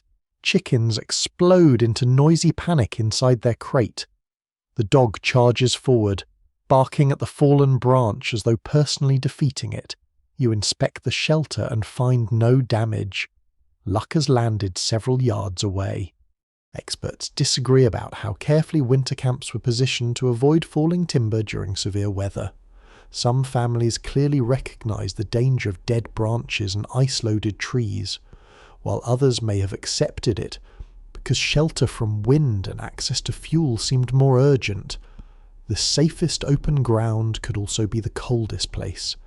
The storm weakens by afternoon, leaving a silence almost as unsettling as the noise. Snow lies smooth across the camp. Familiar paths have vanished. The stream is hidden beneath a white shelf. Animal tracks begin at the shelter and disappear into the trees. You check the wood pile. Much of it is buried but recoverable. You check the wagon supports. Still firm. You check the food shelter. One corner has collapsed beneath snow, though the sacks remain dry. Then you smell smoke. Not the ordinary steady smell of the cooking fire. This scent is sharper and closer. Inside the wagon, a blanket near the lantern has begun to smoulder. Someone moved it while making room during the storm. The fabric rests too near the flame, darkening at the edge. There is no open fire yet, only a red line spreading slowly through wool. You pull the blanket away and press the damaged area into snow. The smell fills the wagon. Children stare silently. Fire is among the greatest threats in any canvas shelter. A single spark can catch dry cloth. Straw bedding, or wooden boards before a family has time to react. Winter increases the temptation to bring flame indoors, exactly when ventilation is poor and everyone is surrounded by fuel. You move the lantern hook. You inspect every candle. You repeat the rules. No cloth near flame, no unattended light, no reaching across the lantern. The children nod with unusual seriousness. Outside, another danger leaves tracks near the food store. They resemble those of a fox or coyote. The prints circle the enclosure. Pause near the chicken crate and continue toward the trees. Hunger drives wild animals closer to people during hard weather. Most avoid direct contact, but food smells travel far in cold air. You strengthen the latch and scatter no scraps nearby. The dog receives praise for its nighttime alarm, though nobody can prove what it heard. Later, darkness returns early. The storm has passed, but the camp feels altered. Snow presses against the wagon base. Broken branches lie among the trees. The world beyond the lantern appears smooth, empty, and almost gentle. You know better now. Danger does not always announce itself with thunder or claws. Sometimes it is a seam pulling loose. Sometimes it is a branch carrying too much ice. Sometimes it is a blanket resting 1 inch too close to a flame. Sometimes it is simply silence after snow. when every road disappears and the nearest help may as well exist in another country. You settle the children beneath the repaired blanket, its scorched edge trimmed away. The dog lies near the entrance. The lantern burns lower than usual, securely fastened and carefully watched. Outside, the animals shift beneath trees relieved of some of their burden. Inside, nobody speaks much. The family listens to the occasional fall of snow from a branch, the soft ticking of cooling metal, and the steady breath of people gathered close. The wagon remains upright. The food is dry. The fire is contained. For tonight, danger has passed without taking anything but sleep. The morning after the storm, a column of smoke appears beyond the trees. At first it is barely visible, a grey thread rising into the pale sky. Then the wind shifts, and you smell wood smoke that does not belong to your own fire, somewhere across the frozen ground. Another family has survived the night. The discovery changes the landscape. Yesterday the snow seemed to stretch without end. Now it contains a direction, a destination, and the possibility of another human voice. You stand beside the wagon and study the smoke while the children crowd near, asking whether there are people over there, whether they have children, whether they might have sugar, and whether you intend to visit immediately. You do not intend to visit immediately. Distance in winter is deceptive. A camp that appears near may lie beyond a hidden creek, a steep bank, or a mile of drifts. You also know nothing about the people who made the fire. Frontier hospitality is real, but caution is real too. A family protects its food, animals, tools, and children carefully, because replacing any of them may be impossible. Still, isolation carries its own risks. A nearby household can lend an axe, share news, help repair a shelter, watch children during illness, or send someone for aid. They can also bring quarrels, demands, infection, and opinions, which often travel more efficiently than supplies. By late morning, you decide to walk toward the smoke with another adult. The dog comes along, pleased to have an official purpose. You carry a small cloth bundle containing 2 biscuits and a little dried fruit. Arriving empty-handed feels discourteous, even when your own stores are limited. The path crosses wind-hardened snow. Sunlight flashes across the surface, bright enough to make your eyes ache. Trees creak overhead, here and there. The storm has exposed dark grass or broken limbs. You follow the smoke until voices drift between the trunks. The neighbouring camp consists of 2 wagons, a rough lean shelter, several animals, and a fire dug low against the wind. A woman stands near the pot. A man works at a broken sled runner. 3 children stare at you with the solemn suspicion reserved for strangers and visiting relatives. Introductions begin carefully. Names, former homes, intended destinations, how long each family has been camped, whether anyone is sick. The last question matters more than courtesy. Social ties among emigrants were often essential to survival. Families commonly travelled in wagon companies, formed temporary partnerships, shared watches, exchanged labour, and assisted during illness or accidents, even after larger groups separated. Winter camps could create new small communities based on proximity and need. The neighbouring family offers coffee. You accept. Though the brew is thin enough to reveal the bottom of the cup, it is not the strength that matters. Sharing it says that you are being received as guests rather than treated as a threat. You offer the biscuits and fruit. The youngest neighbouring child looks at the dried apple as though it were treasure. Conversation begins with the storm. Their shelter lost part of its roof. One mule wandered during the worst wind but returned by morning. A branch crushed a feed box. Nobody was injured. You describe your scorched blanket and the fallen limb near the animals.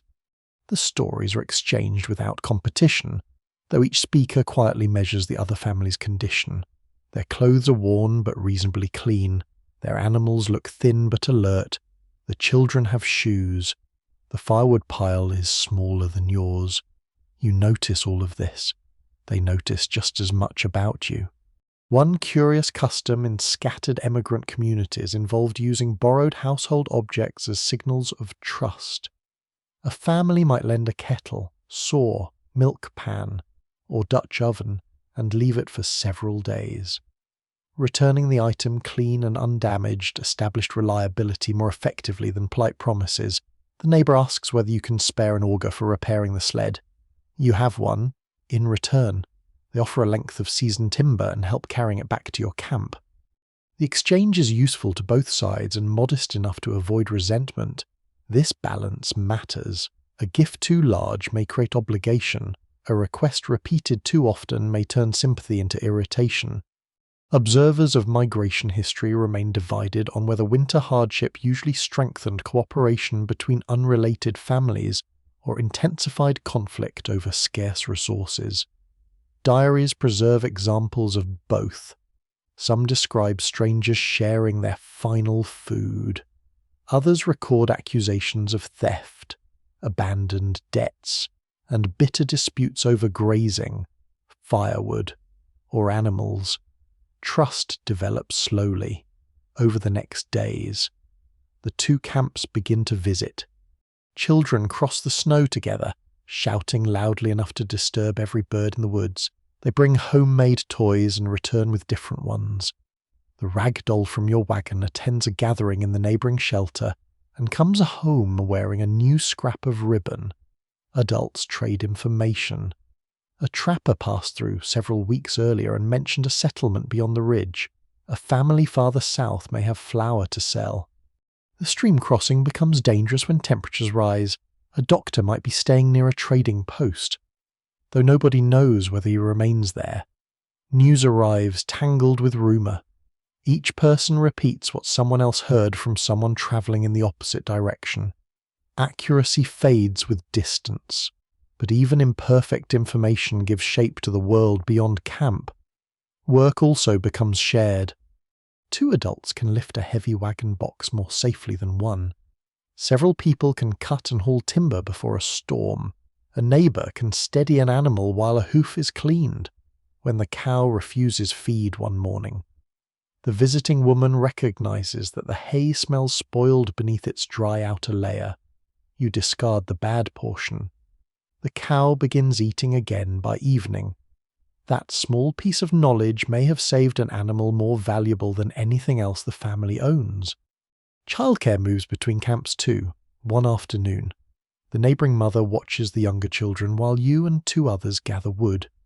The children play near the fire, supervised by older siblings, for several hours. The labour goes faster because nobody stops every few minutes to settle an argument or recover a mitten. Yet closeness introduces tension.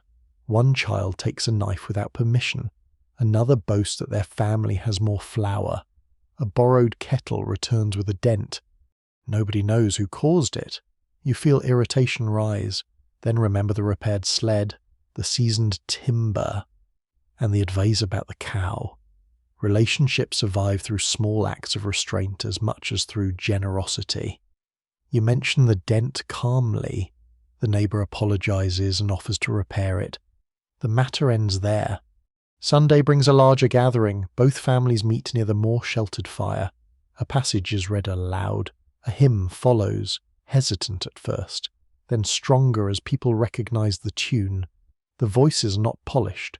One person sings too quickly, another too low, and a child enters several lines late.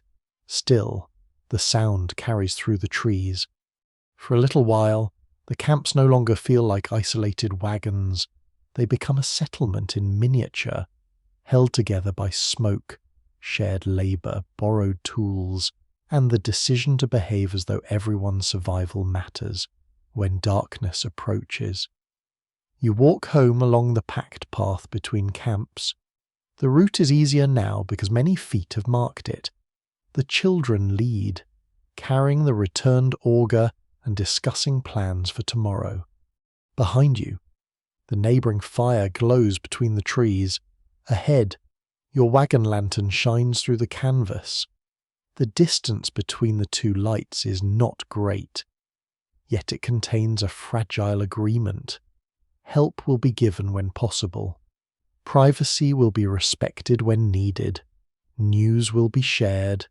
Debts will be remembered. Trust will remain useful only while both families continue tending it. You reach the wagon and close the flap against the cold. The winter has not grown warmer, but the world has grown smaller, and for now, that feels almost like safety. The path between the two camps becomes easier with every visit. Yet inside your own wagon, another kind of distance is harder to cross. It begins with the firewood. One of you believes the pile is shrinking too quickly. The other believes everyone is already cold enough. The argument starts quietly, with a comment about using smaller logs, then gathers weight from several days of poor sleep, damp blankets, restless children, and meals that never quite satisfy. You speak in low voices because the children are near. Of course, low voices do not prevent children from listening. They merely encourage greater concentration. The wagon gives two married adults almost no place to withdraw. At home. Perhaps one person might step into another room, work in the yard, visit a neighbour, or simply close a door. Here there is one room, one entrance, one fire, one collection of worries, and a curtain that offers privacy mainly to the imagination. You can turn your back. That is about the full extent of architectural support available. The quarrel about wood is not truly about wood. It is about fear. If the pile runs out, the family freezes. If too little is burned, the children suffer now. One of you thinks in terms of tomorrow, the other sees the child shivering tonight. Both positions are reasonable. This does not make the conversation easier. Marriage among emigrant families was both an emotional bond and a working partnership. Husbands and wives often divided labour according to familiar expectations. But travel and winter hardship forced constant cooperation. A household could not function if cooking, repairs, animal care, child care, hauling, nursing, and decisions remained entirely separate. Still, cooperation does not mean equality in every choice. Legal customs of the 19th century often gave husbands greater authority over property, money, travel plans, and family decisions. A wife might influence those choices strongly in private while appearing publicly obedient. Another woman might resist openly. A third might accept the arrangement until hunger, illness, or danger changed what obedience required. Inside the wagon, theory becomes personal. Who decides whether to move camp? Who controls the remaining money? Who receives the warmer blanket? Who rests when both people are exhausted? You do not hold formal meetings. Decisions emerge through habit, persuasion, silence, anger, tenderness, or whoever rises first and begins the work. This morning, the dispute ends because the baby cries. Conversation stops. One person lifts the child while the other stirs the fire. The practical world interrupts the emotional one. As it often does, hurt does not disappear. It simply waits beside the stove. A curious domestic habit mentioned in a few reminiscences involved married couples using ordinary chores as opportunities for private conversation. Fetching water together, checking animals after dark, or walking to gather wood created rare moments beyond the hearing of children and neighbours. Romance on the frontier sometimes looked suspiciously like carrying a bucket. Later, you walk toward the stream together. Snow is packed firm along the path, the buckets knock softly against your legs. For several minutes, neither person speaks. The silence feels less angry outdoors, where the sky is wide and the wagon walls no longer reflect every breath. At the bank, one of you breaks the ice while the other steadies the pail. Then the argument resumes, but differently. You admit fear. The woodpile looks too small. The other admits fear too. The youngest child felt cold during the storm. Once fear is named, it becomes easier to discuss than blame. You agree to cut more wood whenever weather allows and to burn the fire lower only after everyone is asleep beneath warmed bedding. It is not a perfect solution. Perfect solutions rarely survive contact with winter. Students of social history remain divided over whether prolonged trail hardship generally drew couples into stronger partnership or exposed tensions already present before migration. Diaries contain declarations of devotion beside descriptions of cruelty, abandonment, loneliness, and resentment. Much depends on who wrote the account, what they were willing to confess, and what the family later chose to remember. Affection continues in small forms.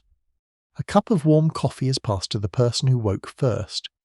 Boots are placed near the heat before morning. A torn glove is repaired without being requested. One person takes the crying child outside for a few minutes so the other can sit in silence. These acts carry no poetry when they happen. They are simply the maintenance of another human being. Privacy remains the rarest comfort. Changing clothes requires planning. Intimacy requires timing, trust, a sleeping household, and the unlikely cooperation of every creaking board. Even a whispered conversation can be overheard. The curtain softens sight, but not sound. You learn to communicate with glances. A raised eyebrow warns that a child is listening. A slight nod means the food portion is too small.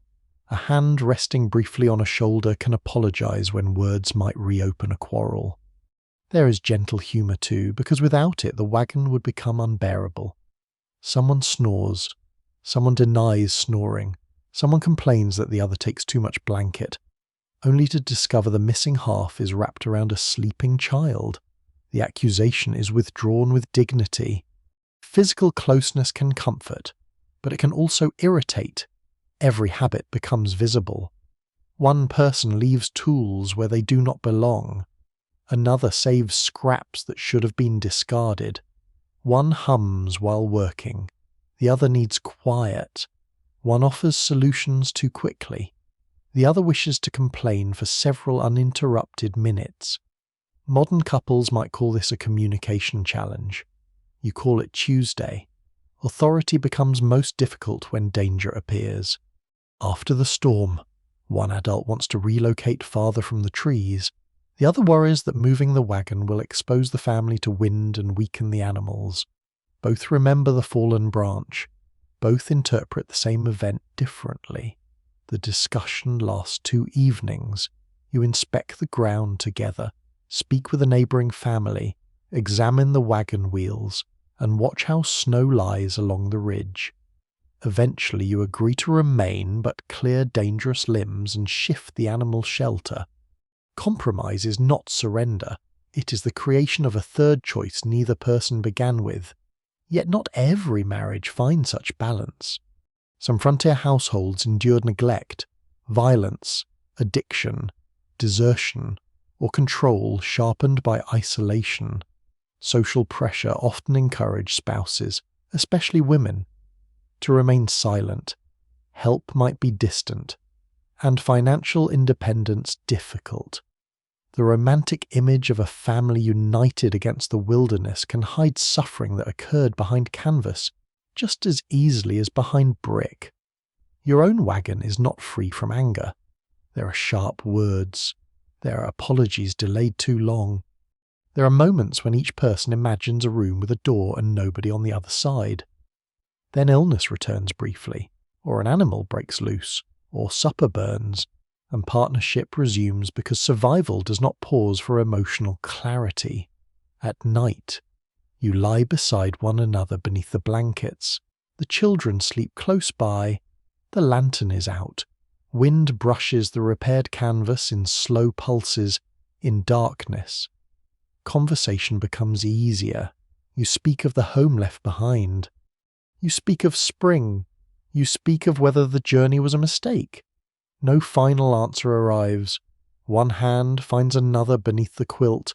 The gesture does not solve the shortage of wood, the lack of privacy, or the uncertainty ahead. It simply says that neither person is alone inside the uncertainty. Marriage here is not a grand promise repeated once. It is a decision made each morning to lift the same buckets, warm the same children, guard the same fire, and remain on the same side of the wagon when winter presses in. Morning begins before anyone else admits it has begun. You hear the baby stir. You feel the cold edge of the blanket where a child has kicked it aside. Somewhere near your feet, a stocking is damp, a cup has tipped, and the fire outside has fallen to ash. You rise quietly. The others continue sleeping for a few precious minutes while you dress in the dark, working by touch, skirt, stockings, shawl, boots. Your fingers find the familiar tear near one cuff. You remember to mend it later, adding the thought to a list that already has no end. The first task is warmth. You step outside, stir the coals, add kindling, and blow until a small flame catches. Smoke bends into your face. Your eyes water. The baby begins crying inside the wagon. The second task arrives before the first is complete. You return, lift the child, settle another beneath a blanket, and ask an older one to stay still, then back outside to feed the fire, then inside again for the water pot, then outside once more to hang it over the flame. This crossing between worlds continues all day. Inside, someone needs food. Outside, an animal needs water. Inside, a shirt needs mending. Outside, wood must be brought closer before snow begins. The labour expected of frontier women often combined food preparation, childcare, washing, sewing, nursing, cleaning, and help with livestock or camp work. Much of it left little written record because it was considered ordinary, yet the household could not survive without it. You prepare breakfast while holding the baby against one hip. Cornmeal goes into the pot. A child asks where the spoon is. Another says the spoon is under the blanket. The spoon is not under the blanket. After a brief search, it appears inside a boot. You do not ask why. Some mysteries are best preserved. The mush thickens. You stir with one hand while checking the child's forehead with the other. No fever. Good. You divide breakfast. Save the smallest portion for yourself. Then claim you're not hungry yet. This is not entirely true. The family eats. You scrape the pot. That becomes your breakfast. Afterward comes washing, cups, spoons, bowls, cloths, faces, hands. There is not enough warm water for everything. So you decide what matters most. A sticky child receives priority over a nearly clean bowl. The bowl can wait. The child will touch everything. A curious detail from some women's accounts is the practice of keeping a small cloth bag tied beneath an apron or skirt. It might hold thread, pins, a thimble, a scrap of soap, herbs, or a tiny key. The bag functioned as a moving drawer. Useful when the entire household had no drawers to spare. You have something similar. Inside are 2 needles, a few buttons, a piece of cord, and one bent pin you refuse to discard because bent is still better than missing. Laundry waits near the entrance. You sort it while listening to a reading lesson. One child stumbles over a word. You correct gently. Another child asks a question about the story. The baby pulls at your collar. Teaching happens between chores because there is no separate time for it. You repeat letters while kneading dough. You practice numbers while measuring beans. You ask an older child to read aloud while you patch a sleeve. Education enters the day through narrow spaces, like sunlight through canvas. Those who study domestic history continue to debate how much agency women exercised within emigrant households when their labour was both indispensable and socially undervalued. Some women influenced every major decision. Others carried enormous responsibility while holding little formal authority. The balance could shift with illness, skill, personality, money, and danger. Your authority is clearest inside daily routine. You know how much flour remains. You know which child slept badly. You know the cow gave less milk. You know one blanket is still damp near the edge. You know the salt pork must be used soon. You know the firewood pile looks better from the front than from the side. This knowledge forms an invisible map of the household. Nobody else sees the entire map. By midday, your back aches. The baby finally sleeps. So you place the child carefully on folded bedding. Everyone is warned to remain quiet for perhaps 4 minutes. Peace holds. Then a pot lid falls. The baby wakes. You close your eyes and breathe once before moving. Emotional steadiness is also labour. You reassure children during storms. You soften quarrels. You make a weak meal feel intentional. You hide fear when illness rises. You remember birthdays, prayers, songs, and promises. You tell everyone spring will come even when the cold seems permanent. This work leaves no pile of split wood and no repaired wheel to display. Its result is simply that the family continues believing tomorrow is manageable. Afternoon brings sewing. The light is best near the open flap. Though the wind is cold, you sit with the torn clothing across your knees, needle through wool, pull thread, turn cloth, tie knot. A child leans against your shoulder. Another asks for a story. You begin one you have told before. The children do not mind. Repetition comforts them, and it allows you to speak while concentrating on the stitches. The story follows a girl who crosses a forest and finds a warm house. Tonight. You make the house larger than usual. It has several rooms, a deep pantry, and a door that closes properly. Nobody comments when the sewing is done.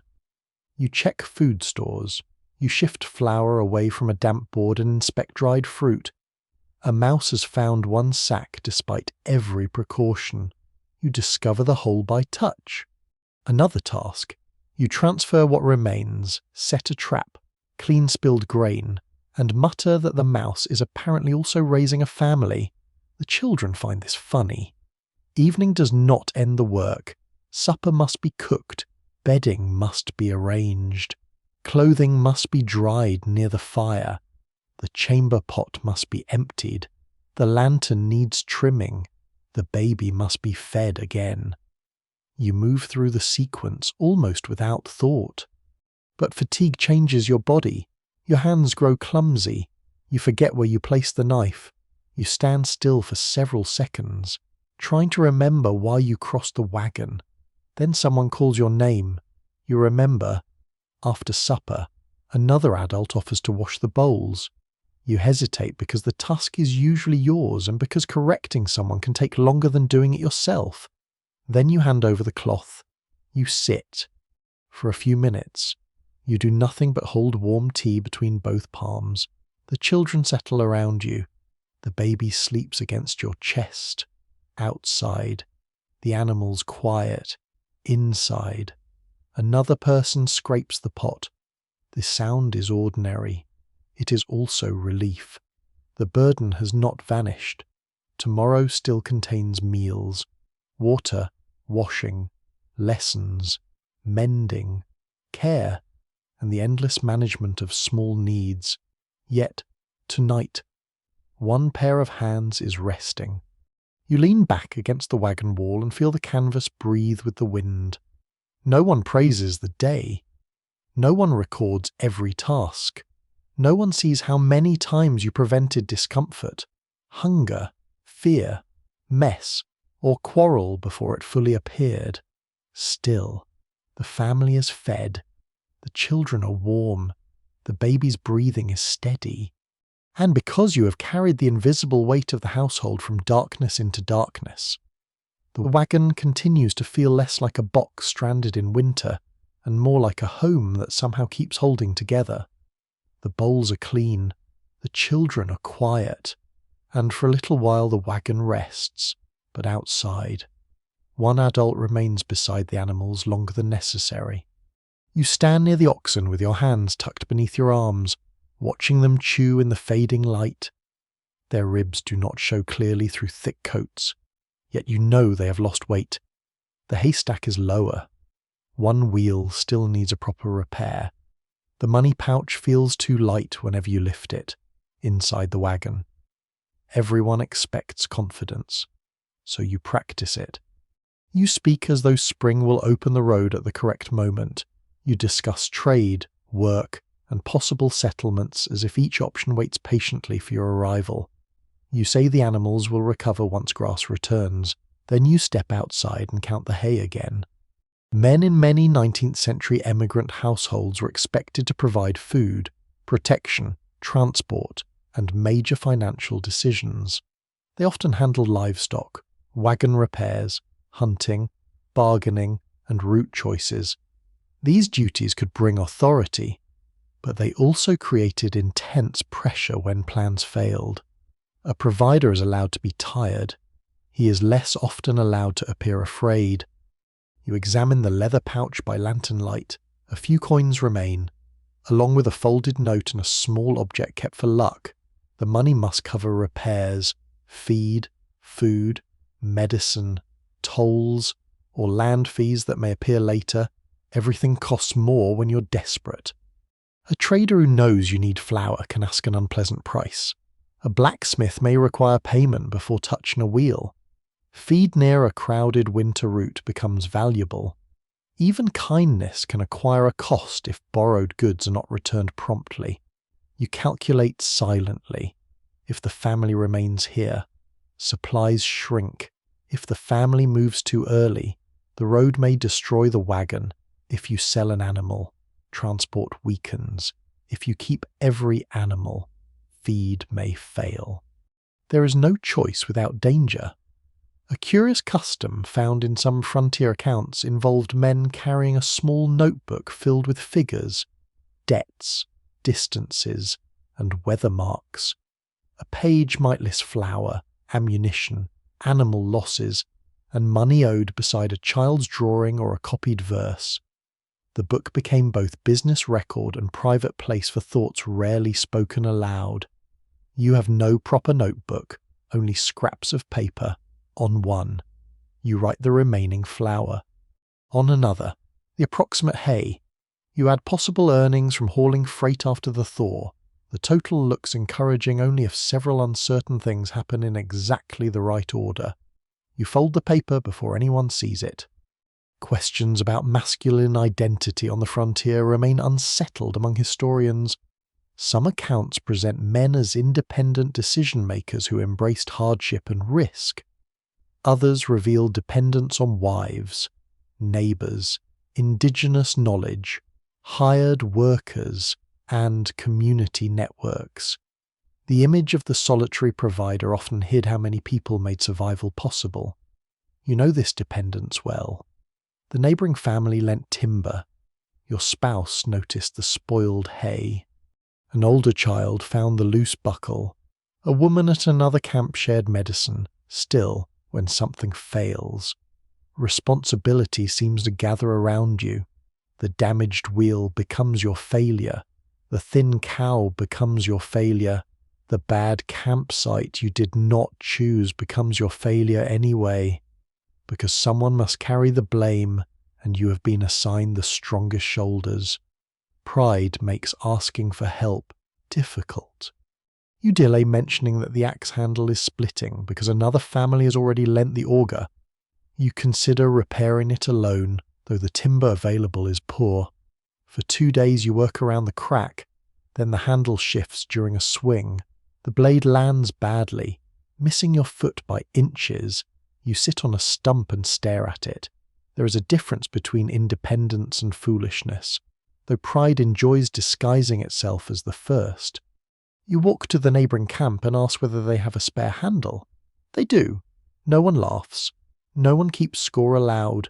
You trade labour in return, helping reinforce their shelter and drag a fallen log from the path.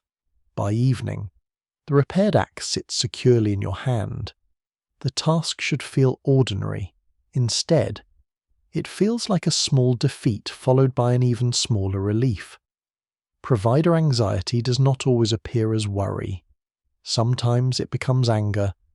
A child spills grain, and your voice rises too quickly.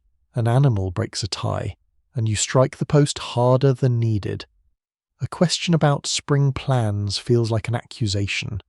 The family grows quiet. You recognize the silence. Later, you apologize to the child. You explain that the grain matters, but the mistake was not a disaster. The child nods, uncertain whether the storm has truly passed. You wish apologies repaired fear as neatly as stitches repair cloth. At night, you discuss the future with your spouse. There may be work at a settlement to the west. There may be better grazing near a river. There may be land worth claiming farther on. Each sentence begins with may. You both hear it. Many emigrant men sought economic independence through land ownership, trade, mining, farming, or skilled work. The promise was powerful, but outcomes varied sharply. Some families prospered, others lost animals, savings, health, or years of labour. The journey itself did not guarantee a better life. You remember why the family left. Perhaps rent was high, perhaps land was scarce, perhaps a business failed, perhaps letters from relatives made the West sound generous. Perhaps you wanted to become someone larger than the person known back home. Ambition felt noble before winter measured it in sacks of beans. Now success has a smaller definition. Success is a sound wheel, a healthy child, enough hay for another week, a fire that lasts through morning. You inspect the animals after dark. The dog follows, nose low to the snow. The oxen stand close together beneath the trees. You check their ties, feel along their shoulders, and listen to their breathing. One animal turns and presses its broad nose against your sleeve. You remain there for a moment, warmed slightly by its breath. No one inside can see you. The darkness allows your face to loosen. You admit silently that you do not know what will happen. You do not know whether the road will open soon enough, whether work waits ahead, whether the wagon will hold, or whether the family will forgive every decision made under pressure. The admission does not weaken you. It simply makes room for honesty. When you return, the youngest child is awake. Small arms reach toward you. You lift the child and settle near the bedding. A quiet question comes. Are we all right? You look around the wagon. The flour is lower than you prefer. The blankets smell of smoke. The wheel needs attention. The future remains hidden beyond snow. But everyone is here. For tonight, you say, yes. The child accepts this answer and rests against your shoulder. You understand then that being a provider does not mean controlling every outcome. It means continuing to care when control is impossible. It means asking for help before pride becomes danger. It means admitting mistakes, returning borrowed tools, checking the animals, and speaking hope without pretending certainty. Outside, the wind moves lightly through the timber. Inside, the family settles beneath patched blankets. You remain awake a little longer, not because you have solved the future, but because someone must listen for changes in the night. And listening, for now, is something you can still provide. The next Sunday arrives without bells. There is no church roof above you, no polished bench, no familiar aisle, and no clock announcing the hour. Morning simply grows brighter against the canvas until someone remembers the day deserves to feel different. You begin by washing more carefully than usual. The children complain about cold water, but clean faces become part of the ceremony. Hair is combed. The least damaged clothes are brought out. A shirt with only 2 visible patches is considered respectable. A ribbon appears from the clothing chest, flattened from months of storage, and is tied into a child's hair. Breakfast remains plain. Though a little sugar goes into the cornmeal, that small sweetness tells everyone this is not an ordinary morning. Religious practice shaped daily life for many 19th century families, and Sunday observance often continued during migration whenever weather and labour allowed. Families read scripture, prayed, sang hymns, rested from some tasks, and gathered with nearby travellers. Yet animals still needed feeding, fires still required tending, and babies showed very little respect for sacred schedules. You complete the necessary chores before the neighbouring family arrives. Their children come first, following the packed path with red cheeks and excited voices. Adults carry a Bible, a covered pot, and a stool. The pot contains stewed dried apples, which sends a warm, sweet smell through the wagon as soon as the lid is lifted. Everyone makes room. This requires considerable creativity. Children sit on bedding. Adults claim chests, crates, and the wagon edge. One person remains near the entrance, partly from devotion, and partly because there is nowhere else to place both knees. A passage is read aloud. The voice is steady but not trained. Some words are pronounced differently from the way you remember hearing them at home. Nobody corrects the reader. The familiar rhythm matters more than precision. You listen to stories of wandering, hunger, storms, exile, endurance, and promised lands. These are old stories, yet inside the winter wagon they feel close enough to touch. People in scripture cross deserts. You cross snow. They worry about food, shelter, children, and uncertain destinations. Human concern has always been remarkably consistent. A hymn follows. Someone chooses a tune everyone almost knows. The first line begins softly, the second grows stronger. By the third, even the youngest children are attempting the final words. The wagon canvas gathers the sound and gives it back warmly. Voices overlap. One person sings too high, another enters late. The baby contributes a long note of its own. Nobody laughs until the hymn ends. Then everybody does. One curious custom practiced by some travelling families was carrying a small pouch of earth, a pressed flower, or a sprig from a former home inside a Bible. The object served as a private reminder of the place left behind. It might mark a page, preserve a memory, or simply allow someone to hold a piece of home when homesickness became difficult to name. Your family keeps a dried leaf between two pages. It comes from a tree beside the house you left. The leaf has faded to brown, its edges fragile, but when the Bible opens you can still trace the veins. A child asks whether the tree is still standing. You say you hope so. The answer opens a quiet space in the wagon. Faith is not the only custom holding the family together. Birthdays still arrive.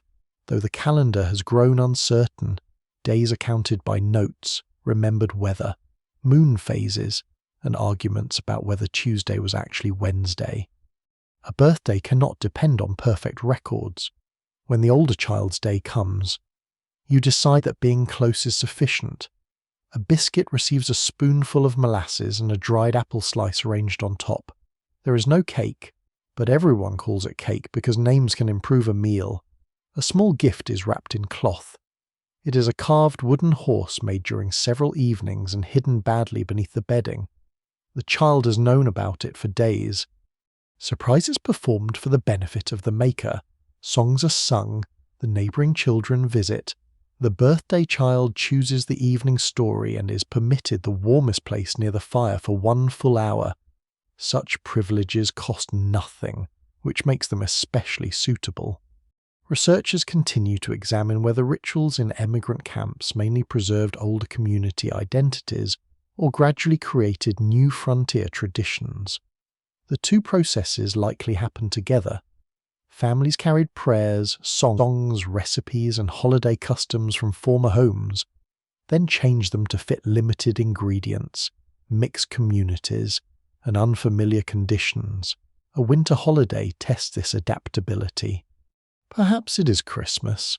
Perhaps another cherished festival marks the season. The date approaches while supplies remain low, so celebration cannot depend on abundance.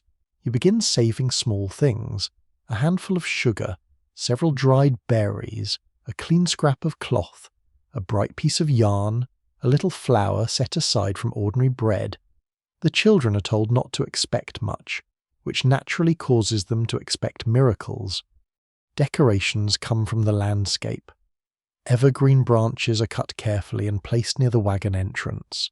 Pine scent fills the air, fresh and sharp against smoke and wool. Red berries add colour. Though children are warned not to eat anything merely because it looks festive, strips of paper become chains if paper can be spared. Bits of cloth are tied into bows. The smooth stone bird is placed in the centre of the small arrangement, now promoted from royal pet to seasonal ornament. For supper, the best available food: pears. Perhaps there is fresh game from a successful hunt. Perhaps the hen has provided 2 eggs at once. Clearly overcome by holiday spirit, dried fruit simmers with spice, biscuits bake beneath coals. A treasured spoonful of preserves is opened and divided into portions so small that everyone eats slowly. The meal is not large. It is remembered as large. Afterward, stories take over. You tell of celebrations before the journey: a grandmother's kitchen, a crowded table, snow seen safely through glass, candles in windows, music from another room. The children listen even when they have heard every detail. Then they add memories of their own: the storm when the dog barked, the egg found beneath the wagon, the spoon concert, the frozen shirts on the washing line. Hardship is already turning into family folklore. This is one of memory's gentle tricks. Events that felt miserable while happening may later become proof that everyone endured them together. The fear does not vanish, but it gains a safer ending.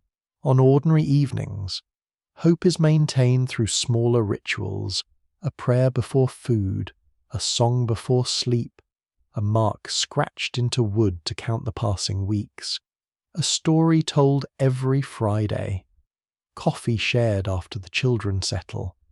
The routines give shape to time without them. One winter day might blur into the next until life feels like nothing but chores and darkness. You count the daylight now. Sunset comes a little later than before. The difference is slight, perhaps only minutes, but the family notices. A child points out that the sun still touches the trees after supper preparations begin. You agree with unusual enthusiasm. Proof of change is precious. At night, everyone gathers beneath blankets.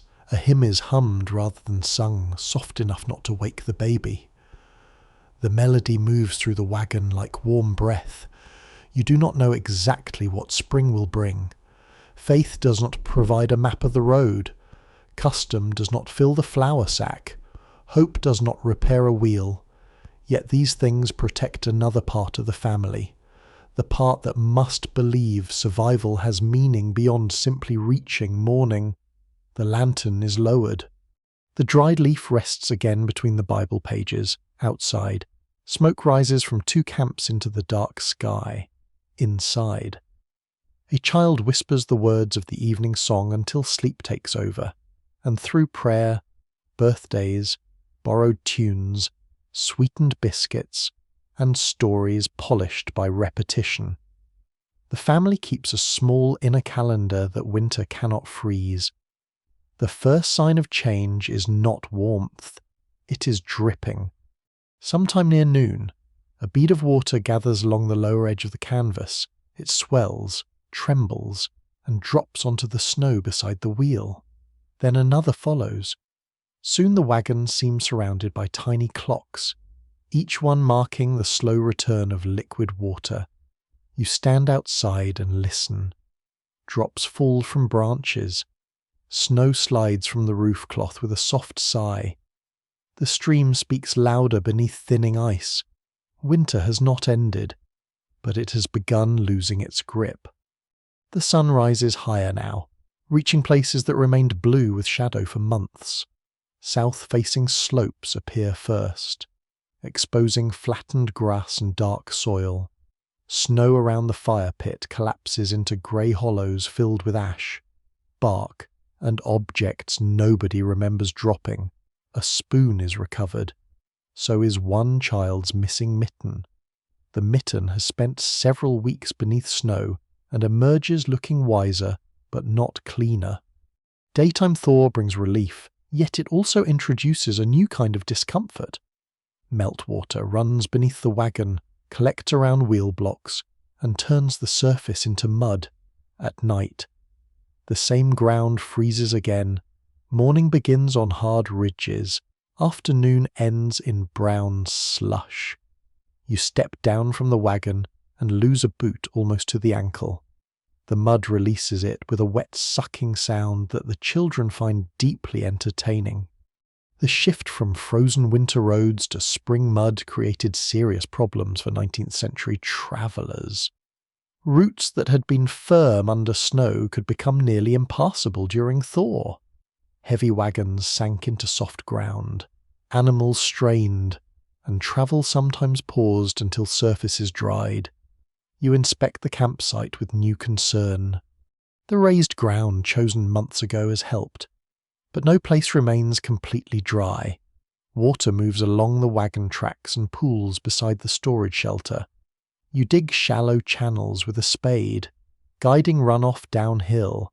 The soil is soft near the surface but still frozen below. Water cannot sink deeply, so it spreads sideways. Every trench must lead somewhere useful, rather than merely delivering mud to another part of camp. The snowbank packed around the wagon base, once a welcome shield against wind, now traps moisture. You shovel it away in heavy grey slabs beneath it. The lower boards are damp. One corner smells faintly of mildew.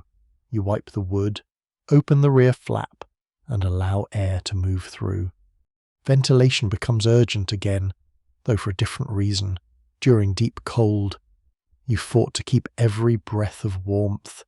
Now dampness gathers wherever air remains still. Bedding is carried outside. Straw ticks are opened. Blankets hang in sunlight. A rare seasonal trick mentioned in a few household traditions involves scattering dry pine needles or aromatic herbs beneath bedding after the thaw. They did little to solve serious dampness, but their scent covered mustiness and made the sleeping space feel newly fresh. Frontier cleaning occasionally relied on optimism with a pleasant smell. You gather dry needles from beneath sheltered trees and spread a thin layer beneath replaced straw. The wagon smells of resin. It is a welcome improvement over wet wool. Food stores require careful attention. Winter cold has acted as a vast natural cupboard, slowing spoilage. Warmer days change that quickly. Salt pork grows softer. Butter, if any remains, becomes difficult to keep. Dried goods absorb moisture. Potatoes stored too warmly begin to sprout. You open every sack and barrel. Flour is checked for mould. Beans are spread briefly in sunlight. Dried fruit is inspected piece by piece. A jar is cracked from freezing and thawing, spoiling what remained inside. You discard it reluctantly, scraping the contents far from camp. The loss feels greater now because the family has nearly reached the end of winter. To waste food so close to spring seems particularly unfair, as if the season has waited until the final pages to introduce another problem. Researchers offer differing interpretations of how families judge the safest moment to resume migration after wintering. Some may have relied on local advice, animal condition, and visible road conditions. Others appear to have left at the first hopeful sign, sometimes becoming trapped in mud, floods, or renewed snow. Written accounts rarely reveal how many anxious conversations occurred before the final decision. Your family begins those conversations now. The road beyond camp is inspected on foot. At first, it seems promising. Snow has thinned beneath open sunlight. Then the path descends into a low area where wheels would sink deeply. The creek crossing has widened, fed by meltwater. Ice along the edges looks solid but breaks under a thrown branch. Not yet. You return with mud to your knees and report what you found. Nobody is pleased. The children believed dripping water meant immediate departure. Adults knew better, but allowed themselves a little hope. Now patience must stretch again. The animals also reveal the winter's cost. Oxen stand thinner than they did in autumn. Their coats are rough. One moves stiffly for several steps after rising. The cow gives little milk. The horse's ribs can be felt clearly beneath the skin. New grass appears in narrow green threads near the stream. Animals reach for it eagerly, though there's not enough to sustain them. You lead them carefully to exposed patches and continue feeding hay. The haystack has become a low, uneven mound. You calculate once more. Enough for several days, perhaps a week if grazing improves. The arithmetic has no room for another storm, and another storm is still possible. Spring on the plains and in mountain regions can reverse without warning. A mild afternoon may be followed by freezing wind and fresh snow. Families tempted by warmth must keep winter clothing, fuel, and shelter ready. One evening, clouds gather, the temperature falls. Everyone watches the sky with suspicion. Snow begins after dark, light at first, dusting the muddy ground. Children groan, adults say very little. By morning, 3 inches cover the camp, yet this snow is different. It melts from the wagon roof before noon. The road remains wet, but the sun returns. Winter can still visit, but it no longer owns the place. Daily routines begin shifting. Firewood is used less rapidly. Cooking moves farther from the wagon. The canvas flap remains open during warm hours. Children spend longer outside, returning with wet cuffs and pockets full of stones. You hear birds more often. Their calls seem impossibly bright after months of wind and silence. Small tracks cross the soft ground. Buds swell along willow branches. The stream, once hidden beneath ice, runs brown and quick. The campsite begins to reveal everything winter concealed. Broken harness pieces, wood chips, bones from old meals, ash scattered by storms, a child's button. The family cleans as though preparing to leave a rented room. Waste is buried properly. Useful scraps are gathered. Damaged wood is sorted for fuel. Nothing should remain that might foul water or endanger another traveller. The wagon itself must become a vehicle again. Storage arrangements are reconsidered. Bedding that's spread across the floor must be rolled. Hanging pockets are emptied. The curtain comes down for washing. Chests are moved into travel positions. Each change feels strangely unsettling. For months, the wagon has been a fixed house. Its corners developed meaning. The stone bird belonged on its ledge. The lantern hung in one place. Children knew exactly where to sleep. Now the floor must hold freight again. You lift the smooth stone and turn it in your hand. It is heavier than expected. Carrying useless weight is foolish, but leaving it feels wrong. The child watches. You place it inside a small cloth bag. Some cargo is measured by affection rather than pounds. Another inspection of the road follows several clear days. The high ground is firmer. Mud remains in shaded places, but the worst pools have drained. The creek is still strong, though its level has begun to fall. You return to camp and say the words everyone has been waiting to hear. Soon, not tomorrow, not yet, but soon. That evening, the family eats near the open flap. Air moves through the wagon without cutting like a blade. The scent of wet earth replaces the sharp smell of snow. Water continues dripping from the trees in a slow, steady rhythm. The road is not ready. The animals are not strong. The supplies are nearly gone. Yet the season has turned, and for the first time in months, waiting no longer feels endless. It feels like preparation. The morning of departure begins before sunrise. Though nearly everyone has been awake for hours, nothing inside the wagon sits where it did yesterday. Bedding is rolled and tied, cooking pots are nested together, food sacks occupy the strongest corners, the curtain that once created a private room has become folded cloth beneath a chest, hanging pockets are emptied, checked and stitched closed for travel. The wagon looks larger without its winter arrangements. It also looks less like home. You stand at the rear opening while blue dawn gathers across the camp.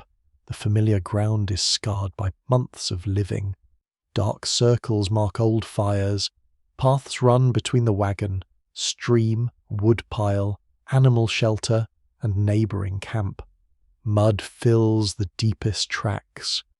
A few stubborn patches of snow remain beneath the trees. Every mark holds a memory. There is the place where the branch fell during the storm. There is the post where the dog first began barking into the darkness. There is the washing line where shirts froze stiff enough to stand by themselves. There is the slope where a child carried the smaller water bucket with both hands and enormous seriousness. A winter camp is rarely abandoned in one motion. It disappears through dozens of small acts. You dismantle the rough storage platform. Useful boards return to the wagon. Rotted pieces go into the final fire. Rope is coiled. Nails are pulled and saved. The animal shelter is opened so no creature becomes trapped after you leave. Ashes are cooled and scattered safely. Waste pits are covered. Food scraps are buried far from water. The family has occupied this ground, but you try not to leave it fouled for whoever comes next. Responsible travellers were often advised to leave campsites clean, protect water sources, and avoid wasting fuel or forage. Though practice varied widely, emigrant trails accumulated broken equipment, discarded furniture, animal remains, and abandoned possessions. The road became an informal record of difficult choices. Your own pile of discarded objects is small, a cracked crate, a pot lid too warped to fit, several pieces of rotten leather. A child argues that the lid might still be useful. You turn it over and study it. The child is probably wrong still. After a winter of transforming scraps into tools, throwing anything away feels almost sinful. You keep the handle and leave the ruined metal. One peculiar habit described in a few trail recollections involved families writing names, dates, or brief messages on rocks, trees, and abandoned boards before leaving a long camp. Some marks announced survival. Others pointed toward destinations or warned travellers about water and road conditions. You consider carving the family name into a nearby tree. Then you decide against cutting healthy bark. Instead, an older child writes the date in charcoal on a flat piece of discarded wood and places it beneath the shelter roof. Rain may erase it. Another family may burn it, for a little while, at least. The camp will remember who lived here. The neighbours arrive to help hitch the animals. Their children walk slowly around the wagon, touching familiar places as though the vehicle belongs partly to them now. Friendships formed under winter pressure must face the uncertainty of separate roads. The neighbouring family plans to remain several more days. One ox is still weak, and the creek may fall further. Your family chooses to leave because the hay is nearly gone and the higher road has begun to dry. Neither decision feels entirely safe. Researchers continue to disagree over whether departure choices in emigrant camps were usually guided by careful environmental judgment, or by shortages that forced families onward before conditions were truly suitable, in many cases. The difference between planning and necessity may have been impossible to separate. You exchange final goods. They give you a small bag of dried beans. You leave them several pieces of cut firewood and a little salt. The borrowed kettle has been returned. The auger sits securely in your tool chest. Debts are reviewed without ceremony. One promise remains that, should both families reach the same settlement, the balance can be settled there. Everyone understands that they may never meet again, Farewells on the trail often carry this quiet weight. There is no reliable post, no easy journey backward, and no certainty that names will appear in future records. A person may share your fire for months and then vanish beyond a ridge forever. Adults shake hands. One woman embraces another longer than expected. Children make promises to remember birthdays, songs, games, and the imaginary kingdom once ruled by the smooth stone bird. The rag doll receives the scrap of ribbon permanently. The dog moves between both groups, delighted by the gathering and unaware that it marks an ending. Then the oxen are brought forward. Their shoulders fit beneath the yoke. Leather straps are checked. The repaired buckle holds. The animals lean into the weight experimentally, and the wagon creaks. That sound has not been heard in months. The wheels resist. Mud grips the rims. Blocks are pulled away, and several adults push from behind while the driver calls to the team. The oxen strain. Harness tightens. One wheel turns a fraction, then slips back. Everyone pauses. More branches are placed beneath the wheels for traction. Mud is cleared with a spade. The oxen try again.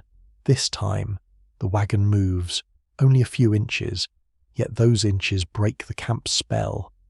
The home that stood through storms, sickness, quarrels, birthdays, frozen laundry, and dwindling meals becomes a vehicle once more. You walk beside it rather than ride. The ground is uneven, and every pound matters to the animals. Children who are able to walk do the same. The youngest remains inside among secured bedding. The wheels roll over the packed path between camps. At the edge of the trees, you turn back. Smoke rises from the neighbour's fire. Their figures stand near the remaining wagons, smaller now. One child waves both arms. Your family waves in return. The dog runs backward for several steps, confused that nobody's following from the other camp. Then the trees begin hiding the view. The road ahead is soft but passable. Mud pulls at boots. Meltwater runs in narrow channels. Birds call from branches touched with early green. The air smells of wet earth, bark, manure, and new grass. The wagon leaves deep tracks. Each turn of the wheels carries evidence of winter. The patched canvas shows darker squares against faded cloth. The repaired spoke makes a faint rhythmic sound. Smoke has stained the interior. Blankets smell permanently of fire. The food chests are nearly empty. The family carries marks too. Hands are rougher. Faces are thinner. Children have learnt to count wood, share biscuits, recognize danger in a cough, and sleep through the sound of wind pressing against canvas. Adults have learned that confidence can exist beside fear, that pride can become dangerous, and that home may be created from habits rather than walls. Not everything survived. Some food spoiled, tools broke, possessions were burned for fuel or traded away. Perhaps an animal was lost earlier on the journey. Perhaps a letter became damp and unreadable. Perhaps the winter took hopes nobody speaks about yet. Resilience is not the absence of loss. It is what continues moving after loss has changed the load. By midday, the camp is no longer visible. The road climbs gradually, offering a view across the country. Snow remains on distant ridges, but sunlight rests on the lower ground. The children ask where you will sleep tonight. You do not know. Near water, you say, near wood, on high ground. The answer sounds familiar. You're choosing shelter again. Though now the family carries winter knowledge into every glance at the landscape. You notice drainage. You study wind. You inspect trees for dead branches. You judge grass for the animals and mud for the wheels. Months ago. These decisions felt like guesses. Now they feel like memory working through the body. Evening approaches slowly. The road firms beneath the wagon. The repaired wheel continues turning. The oxen settle into a steady pace, bells sounding softly with each step. You walk alongside the canvas wall and place one hand against it. For an instant, you can almost feel the winter inside.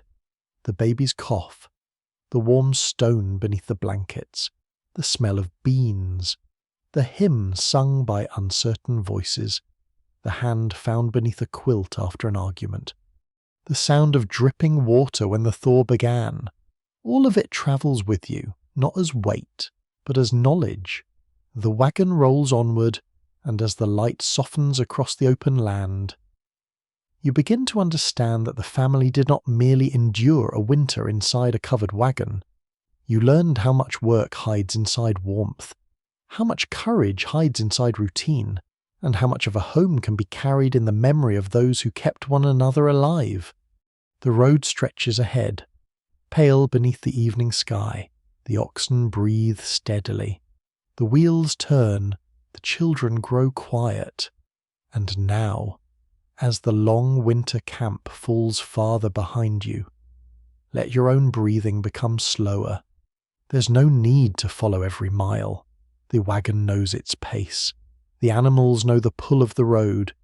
You can simply listen to the soft turning of wood against earth, the faint ring of a bell, and the gentle rustle of canvas moving beneath the evening air.